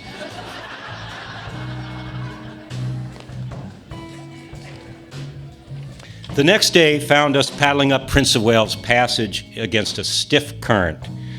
This is when the liability of Bob's slalom boat, the banana boat, began to be apparent. Roman quickly got out in front with that hydrodynamic boat. I was able to hold the middle ground, and every time I looked back, when I could see the boat, what I mostly saw was the bottom of his boat, the white, not the red. He was twisting and turning. This was a bad situation, and I realized I needed to do something. I paddled mightily until I was nearby Roman. I still couldn't quite keep up with him, and I yelled, "Roman, Roman, there's a really stiff current. We gotta slow down. Bob's having trouble." Roman said, "What current?" I paddled hard again, and this time I actually caught up with him. And I said, "Honest, Roman, there's a lot of current. We've got to slow down." And he looked at me and he said, "There's no current." At that moment, I happened to look down into the water, which was marvelously clear, and I could see kelp streaming back. And some of the kelp was being yanked out. The current was so stiff. I stopped paddling, and my boat shot back as if it had been caught in a mill race. And it was then that Roman finally acknowledged, begrudgingly, that perhaps there was a current, and he slowed down. The next run-in occurred near Icy Bay in the Chenega Glacier. That next day dawned absolutely glorious. It's that 1 in 1,000 day that makes you happy you live in Alaska. There was sun, almost no ripples on the water, and we paddled up to the Chenega Glacier at the Calving Glacier. There were blue icebergs everywhere. There were seals on ice floes. Whales were spouting. It was just wonderful. And as day turned to evening, we camped on a rocky shore nearby. And to top it all off, there were world-class blueberries. You couldn't ask for more. Roman wandered out on the point, rocky point near the shore, to just enjoy the scenery, the sublime scenery and the quiet of the evening. This was Bill's opportunity. I did not know that Bill had brought along with him on this trip bottle rockets. But at that moment, he managed to light one, and it shot in a high parabolic trajectory up over my head and Roman's head. Now, Roman, being near the water, the gentle lapping sound of the water must have masked the passage of the bottle rocket, because the first he knew of its passage was when it exploded just a few feet in front of his face. The concussion and the shock bowled him over backwards into a tide pool, from which he emerged dripping wet and with murder in his eyes. It was clear that a divorce was needed, and fast. Fortunately, there was a way we could actually execute that on this particular expedition. Roman had made plans that some friends would fly into Jackpot Bay, and they would paddle with us for a few days, then they would fly out. He decided, I think prudently, to fly out with them. We parted 2 days later after paddling up to Jackpot Bay, and it was a surprisingly sad parting, because despite the altercations over bean glop and wet and bottle rockets, the conversations in the evening had been stimulating, the scenery had been grand, the paddling had been a lot of fun. So we were sad as we saw Roman disappear into the mist as we paddled further north to Patty Bay. But my troubles were not over. 2 days later, camped at the head of Patty Bay, Bob turned to me and said, "I want to fish in fresh water." Now, we had just paddled over 50 miles of salt water, and I didn't really understand why he couldn't fish in salt water. But we'd already had a divorce in this expedition. It seemed like I should humor him, and his logistic plan was fairly sound. Patty Bay was separated from a Shamey Lake, a freshwater lake, by a small strip of land only about a mile wide. It looked good. We could portage into a Shamey Lake, paddle down the lake, and there on the north end of the lake was a big stream, almost a river. We would paddle back out that, be back into Prince William Sound, and on our way. Sounded like a good plan. So it was that we did the portage, and we began to paddle down the lake. Now, I must admit, I was a little surprised at how little fishing Bob did. I'm not sure what was this about the fishing for fresh water, but by 4 o'clock that day, we found ourselves at the head of the lake where the creek flowed out. Instead of a broad navigable flow like we had expected, we found a roaring torrent of a waterway, maybe 15 to 20 feet wide, full of boulders and logs, lined with steep banks and large trees. The chutes in the river were no more than 3 or 4 feet wide. It was utterly unnavigable, and it was too steep to run. But there we were with 2 kayaks. I have to take a digression to finish the story. A few years before this trip, Bob and I were looking at climbing magazines. We had done a lot of climbing together, and we liked to do that. When we were looking in these climbing magazines, we came across an article on the ancient Japanese sport of Sawanbori. Now, this sport is a sport in which you walk up a whitewater river. You rock climb your way up this river through waterfalls and everything. At the time we read this article, the sport was only popular in Japan, though today it's actually more popular.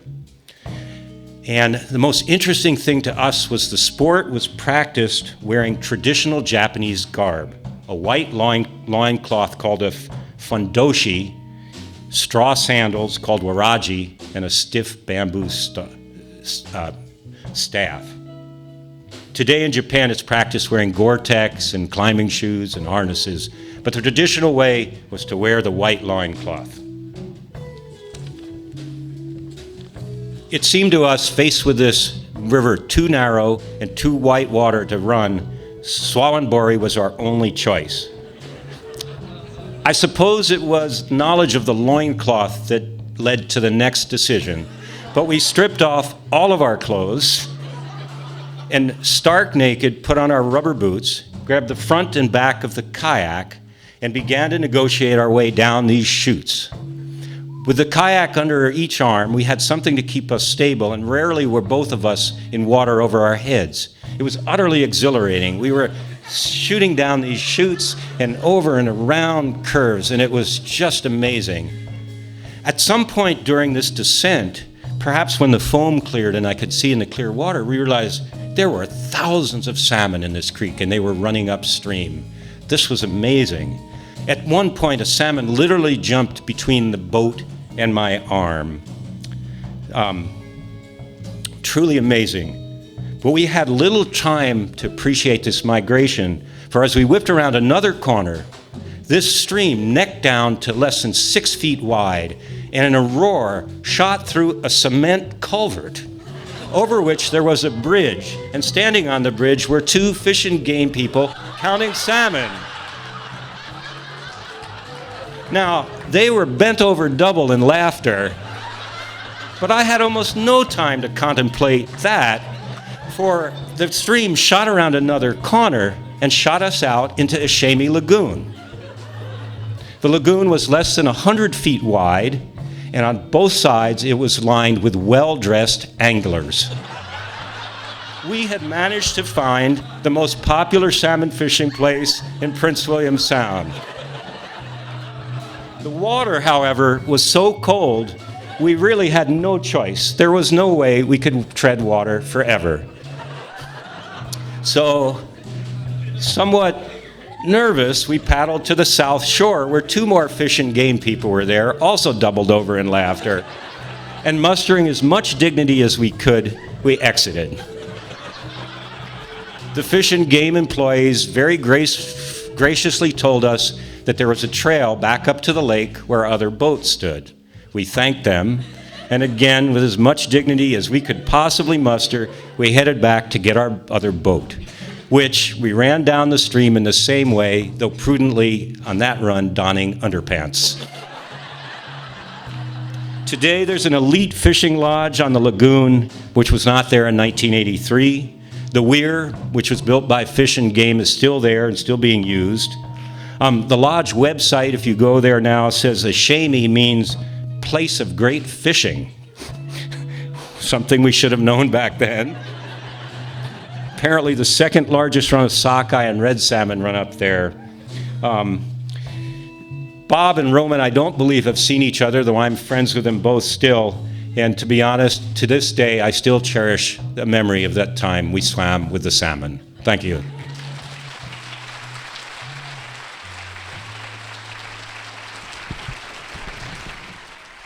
Matthew Sturm.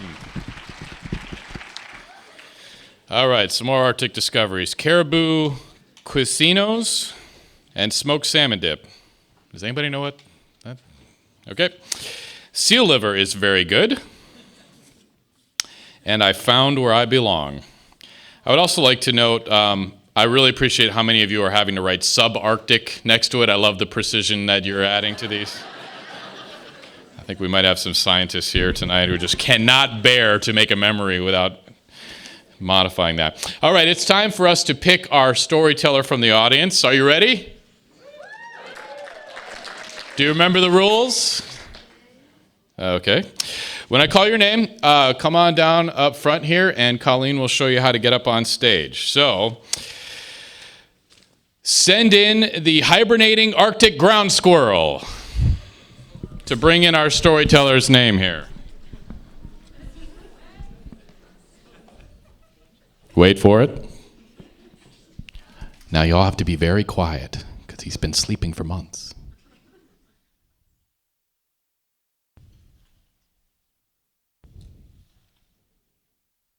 There it is, with our storyteller's name. Has anyone told you it looks like a Tribble from Star Trek? No, actually not. How are you, Jeanette Moore? I'm doing great tonight, thanks. Good. Does it have a name? This is 1574. That means she... That's ironic. That was my mom's name, actually. She was captured last year in 2015, so that's a 15, and she was the 74th squirrel that came into the university on that. It's nice when names have meaning to it, doesn't it? And how cold do they get when they're hibernating, actually?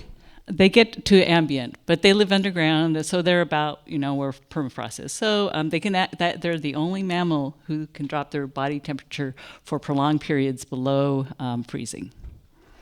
How far below freezing, though? 5 below C. So. Yeah, okay. And how long could we stand here with it before it would wake back up? Well, you can see it's already kind of waking up. It's breathing kind of hard. If I had just taken this out of the chamber, which I did about an hour and a half ago, you would barely see it breathe. When they're hibernating, it's like suspended animation. They breathe once a minute. Their heart beats once a minute. You think about when we get like that, it's almost like we're going through a stroke. So, do we need to talk faster? Is that what you're telling to me right now? No, I think he's got another half hour, 45 minutes in him.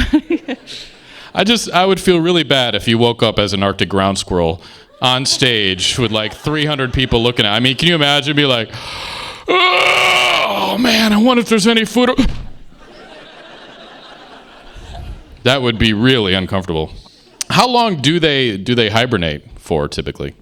Well, they hibernate 7 months out of the year, which is quite a bit. This one's making a little bit of noise.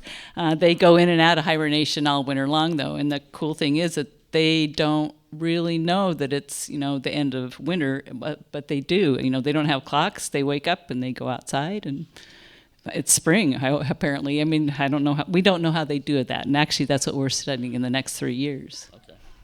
Will you just let me know when we have to cut this off? Oh, there he is. Oh, hey, little guy.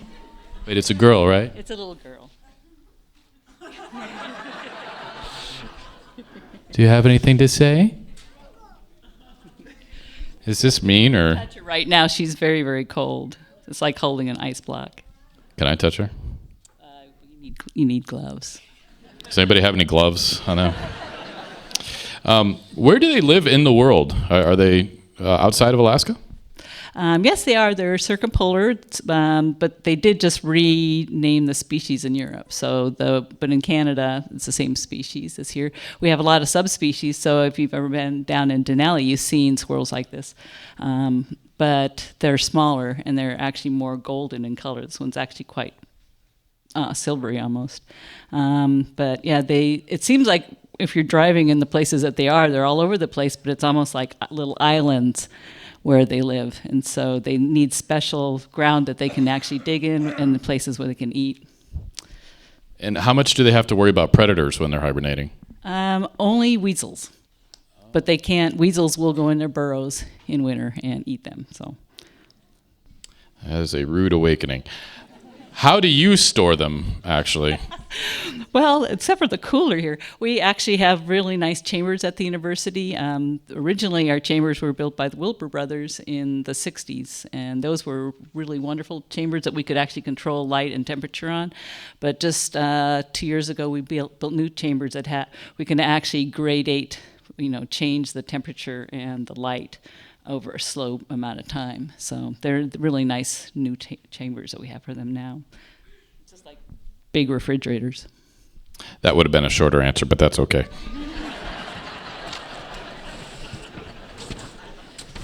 What do we still not know about how they hibernate? Are there things we're still trying to figure out in terms of like what cues the hibernation, what wakes them up? What are sort of your questions that you're trying to figure out about them?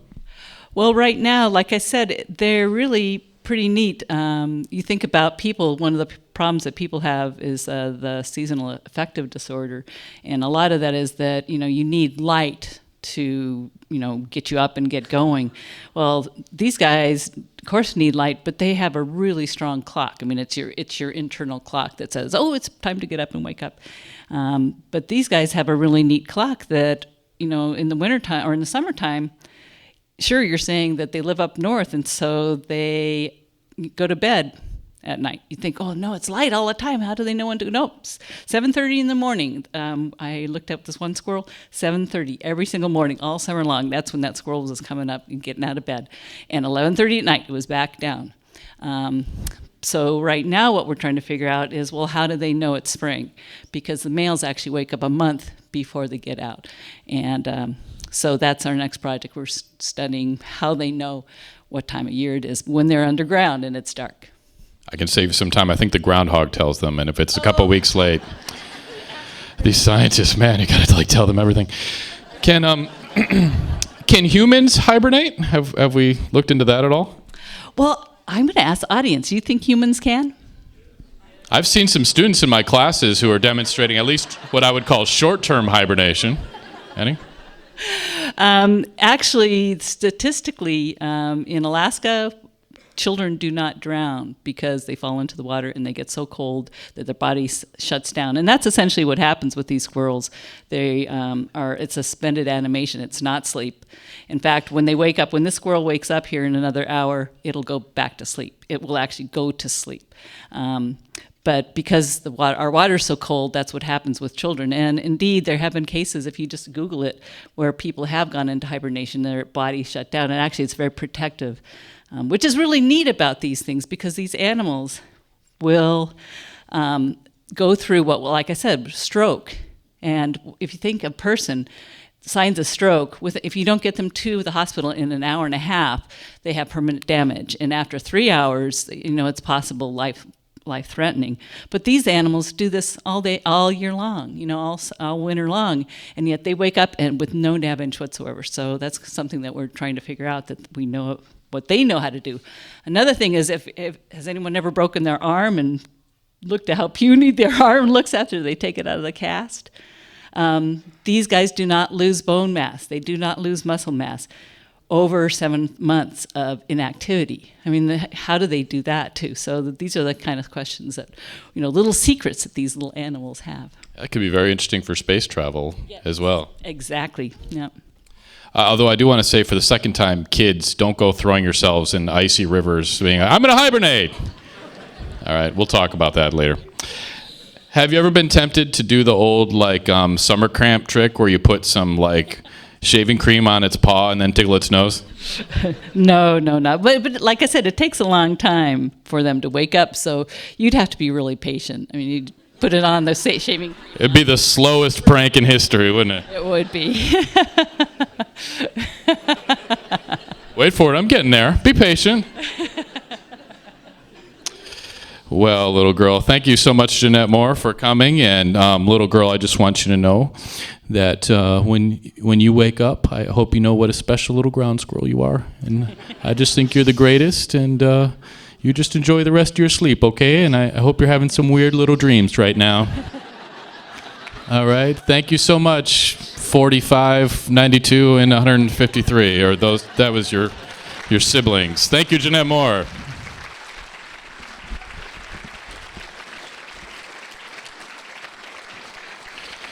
All right. Telling a story I have never heard before, David Garish. Come on down.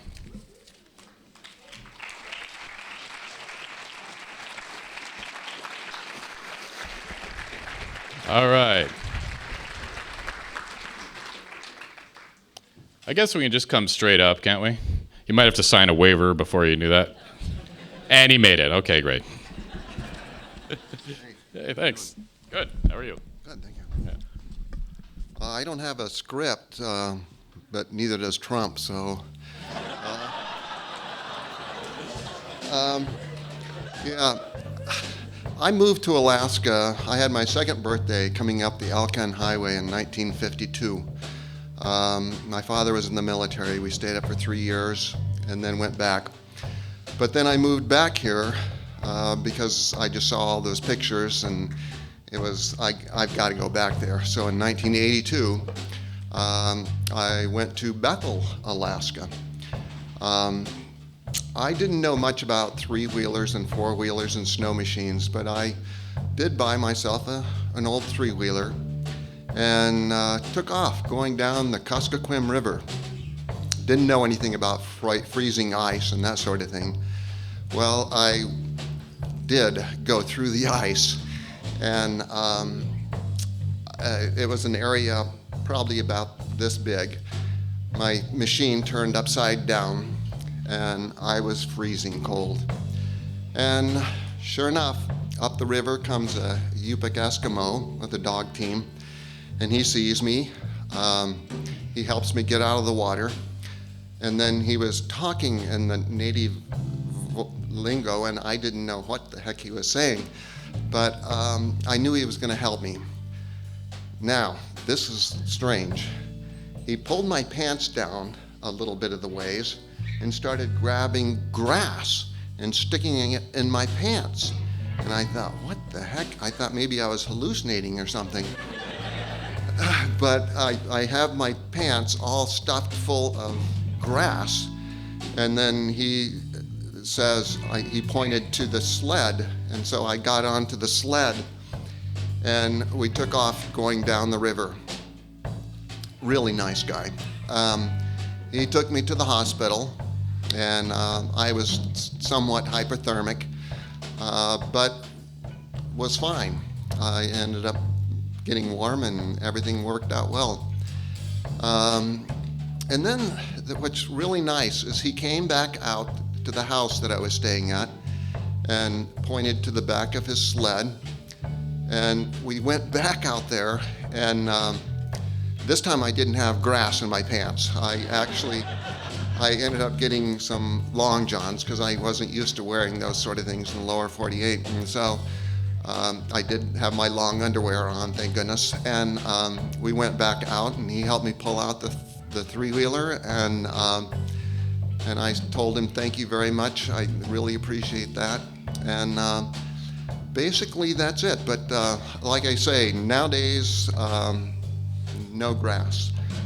Okay? All right. Thank you.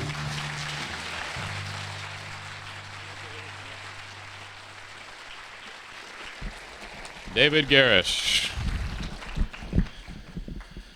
All right, so some more of your favorite Arctic discoveries. Muktuk, the ocean, and having friends from outside visit and be completely confused by the blue jug hauling water concept. I kept offering to top them off, and they kept declining, and then buying water bottles at the gas station. Okay, our final storyteller tonight showed me just how nuts scientists can be, and I thought you all were pretty nuts to start off with, honestly. Please welcome Jeff Benowitz with a story we call Research Rebels or Research Rebels, either way.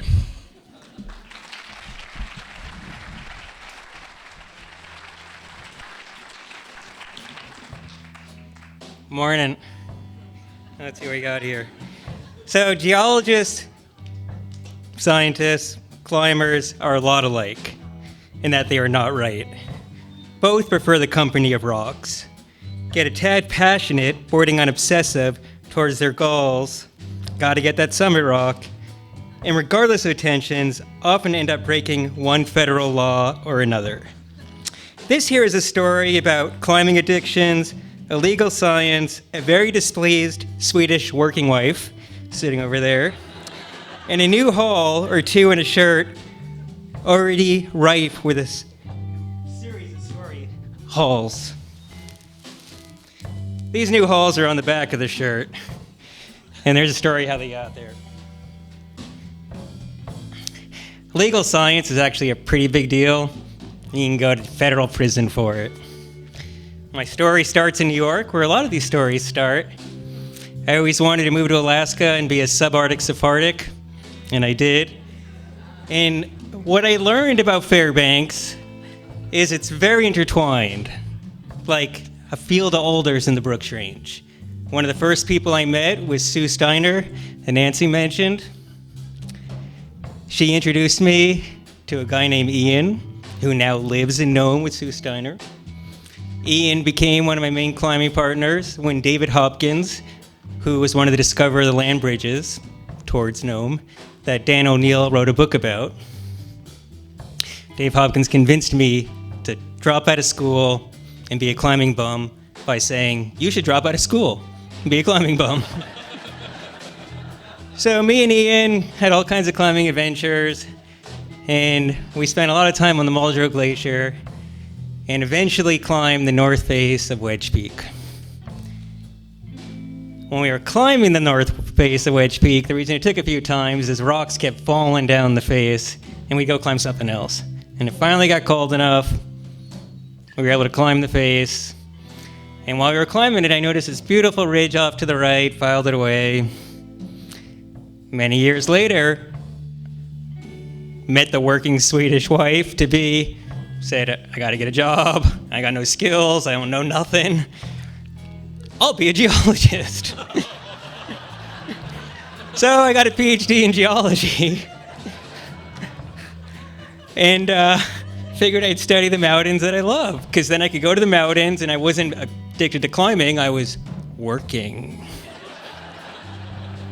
So I convinced my buddy Rob, sitting over there next to my working Swedish wife, that we should, go climb this ridge because I got to collect some rocks. But I couldn't collect rocks because I didn't have a permit, and we're in a national park. So we decided we were going to go in there, we were going to do some geological mapping, not break any federal laws, be real low profile, and then I'd write a National Science Foundation grant, because, those get funded immediately, to do science in Denali National Park. So we went into the park, tried to be low-key. If I'm not mistaken, I think someone pretended to be me, so we would be lower-key when we were getting the permit. I'm not sure why we thought that would be a lower-key thing to do. We did. We get on the bus, things are going good.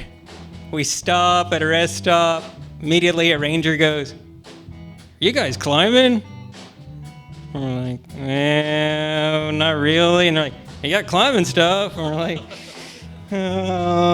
"Sure." And they're like, "Where you going?" We're like, "Wedge." And we're like, "Oh." We're like, "Phew." Got free of that. Hiked in. It's only about 25 miles. We were feeling pretty good. Only took a couple days. Get to the base, we look up, and I was like, I don't remember that ice fall being so big.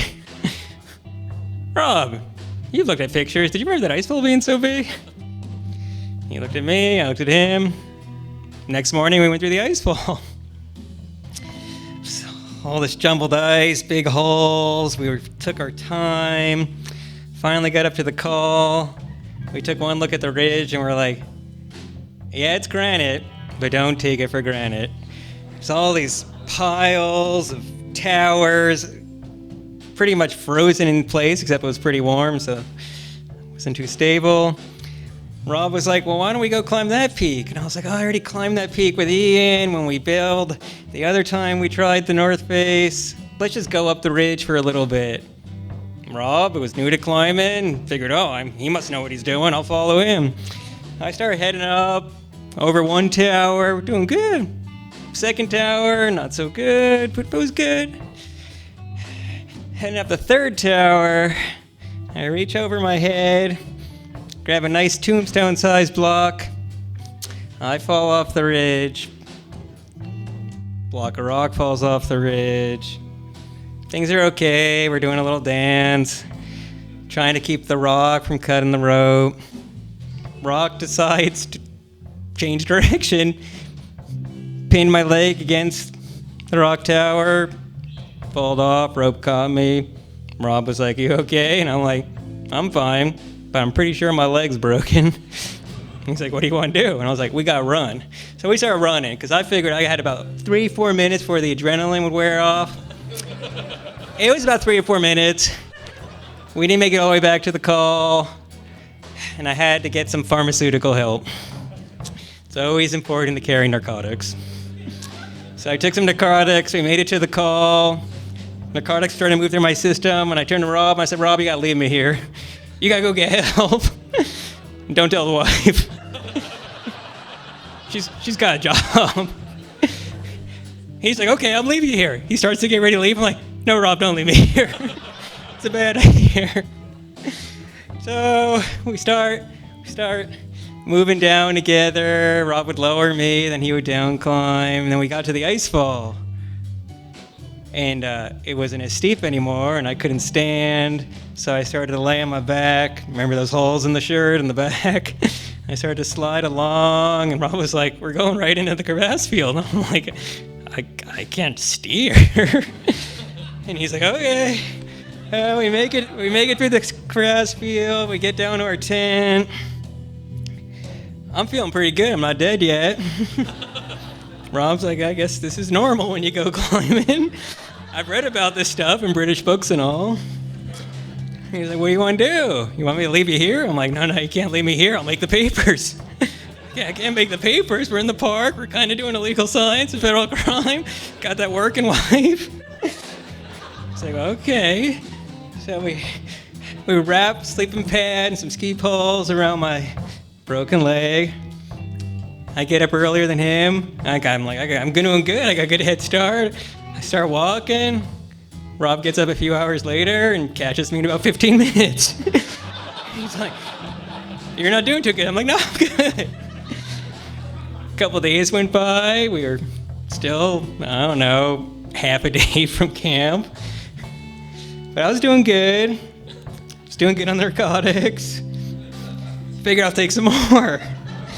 Heart started to get a little off rhythm. I turned to Rob and said, Rob, you gotta leave me here.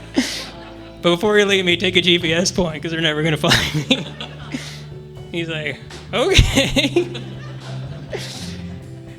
And then I was like, no, Rob, don't leave me here. And he's like, okay. Rob's a good guy. But he was like, he's the guy, he's the leader, he knows what he's doing. We keep going, we finally get off the Muldrow. I'm like, yeah, we're off the worst part. And then we come to the rivers.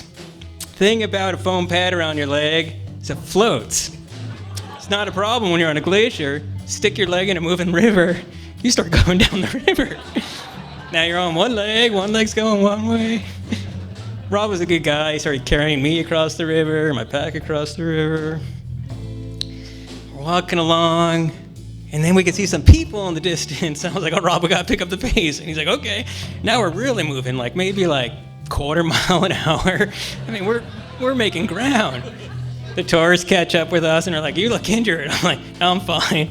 They're like, well, I got a medical kit. And I was like, oh, yeah, I'm injured. What do you got? They open it up. They're like, that's ibuprofen. I'm like, that's not going to be good. You got anything else? They're like, got some Band-Aids. I'm like, I'm good. So we keep walking. What took a day and a half to get in, took 5 days to get out. Finally, we could see the road. And you go in the park, there's a road, and there's buses, and you want to catch the last bus. It's a problem if you don't, especially if you got a broken leg and pad all around it. So Rob's like, I'm going for the bus. I'm going to stop it. So he runs up through the bushes, gets up there, and I'm going through the boulders, and I'd been cursing. New curses, creative curses. I mean, you just wouldn't believe the language that came out of my mouth. Then I got to those boulders, and I had to pull myself up through the mud, more holes in the shirt. It was a whole litany of words you did not want your grandma to hear. Unbeknownst to me, it wasn't your normal bus. It was one of these tourist buses where people pay extra, and they get a little packed lunch, and they get a little guided tour. And Rob was up there, and it was clear they weren't going to let him or Normie on the bus, and they were looking like there was some kind of injured animal down in that bushes. And as I got closer, they all backed up, got on the bus, and left. I got up there, was looking pretty pale. Finally, a bus came along. Luckily, our governor had just quit.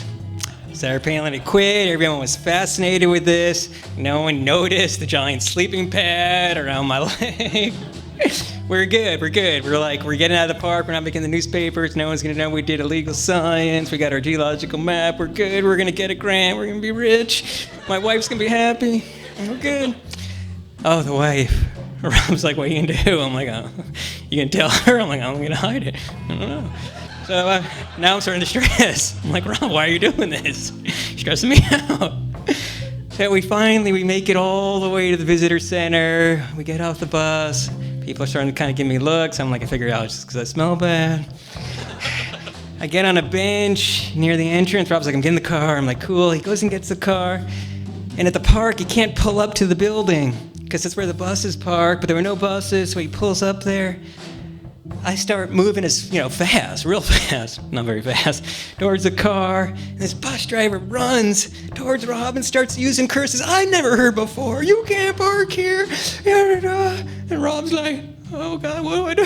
What do I do? I'm like, open the door. He's like, what do I do? So he pops open the door.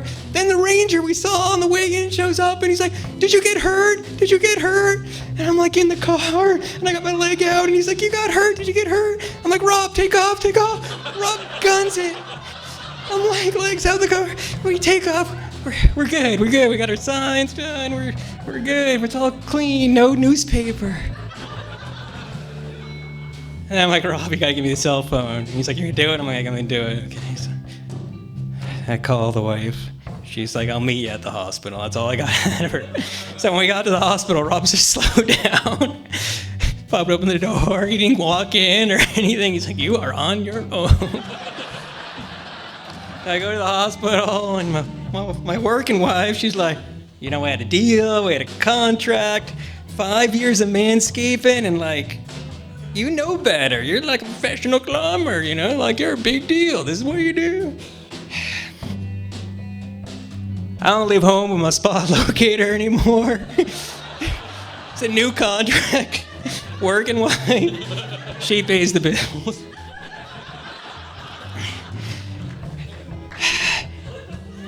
She got over it. She was glad. It was just a broken femur and a fibula, not the tibula again. And soon I was at the bar with Rob, and he was like, it's okay. He's like, it's okay. Anna was there. Put in an NSF proposal. Got funded. Now I got papers, and I'm a permitted Denali Park scientist. And that's the rest of the story.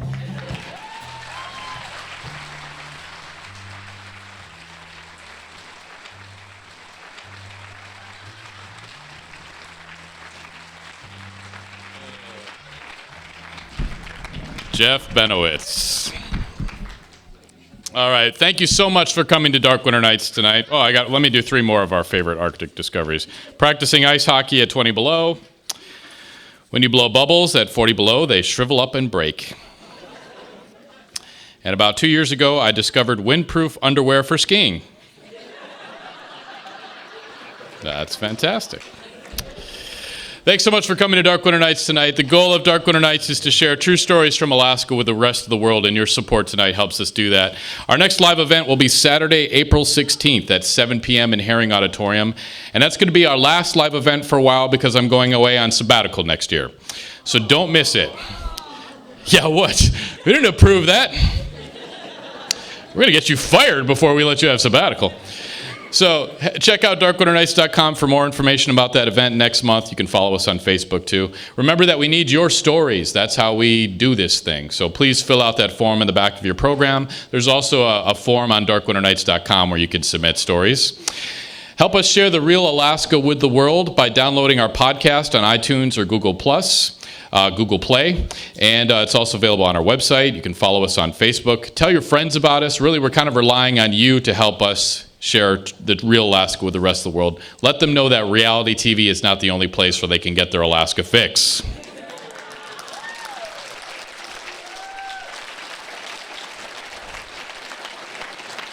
The thing I'm most proud about in my work in Dark Winter Nights is the team of professionals and organizations we've been able to convince to help us make tonight happen. I'd like to thank some of them now. First of all, my employer, the UAF College of Liberal Arts Journalism Department, Geek City Electronics, and that Alaska Center for Climate Assessment and Policy, and the International Arctic Research Center, as well as our executive producers, Colleen Wood, Ryan Peterson, John and Amanda Huff, Naomi Horn, and Elena Sudduth. Let's just give them a little applause here. I can't pay them, really, so we appreciate that. Lights and sound today by Alaska Universal Productions. Thanks, Matt Hutter, too, as well as John Huff. Thank you, Sarah Smith and Frank's Menswear, for figuring out my wardrobe here tonight. What do you think? We were going for Bill Nye inspired. Did that come across? Thank you, KUAC, for airing our radio program and TV specials in prime time, especially Lori Neufeld, Keith Martin. Thank you to the Institute for Arctic Biology for letting us borrow the ground squirrel. Thank you, Thought Trade, Travis Burrows, Danny Opkin North, Patrick Mayo, and Casey Smith. And then I'd like to thank my wife. She's taken a back seat to Dark Winter Nights a few too many times. 90 days to sabbatical, baby. All right? Hang in there. And finally, our storytellers tonight were Nancy Frescoe, Dan O'Neill, Esau Sinnok, Josie Adasiak, Dick Griffith, Erin Trochim, Matthew Sturm, David Garish, and Jeff Benowitz. And remember, these are the stories we tell up here in Alaska on Dark Winter Nights. Have a good night.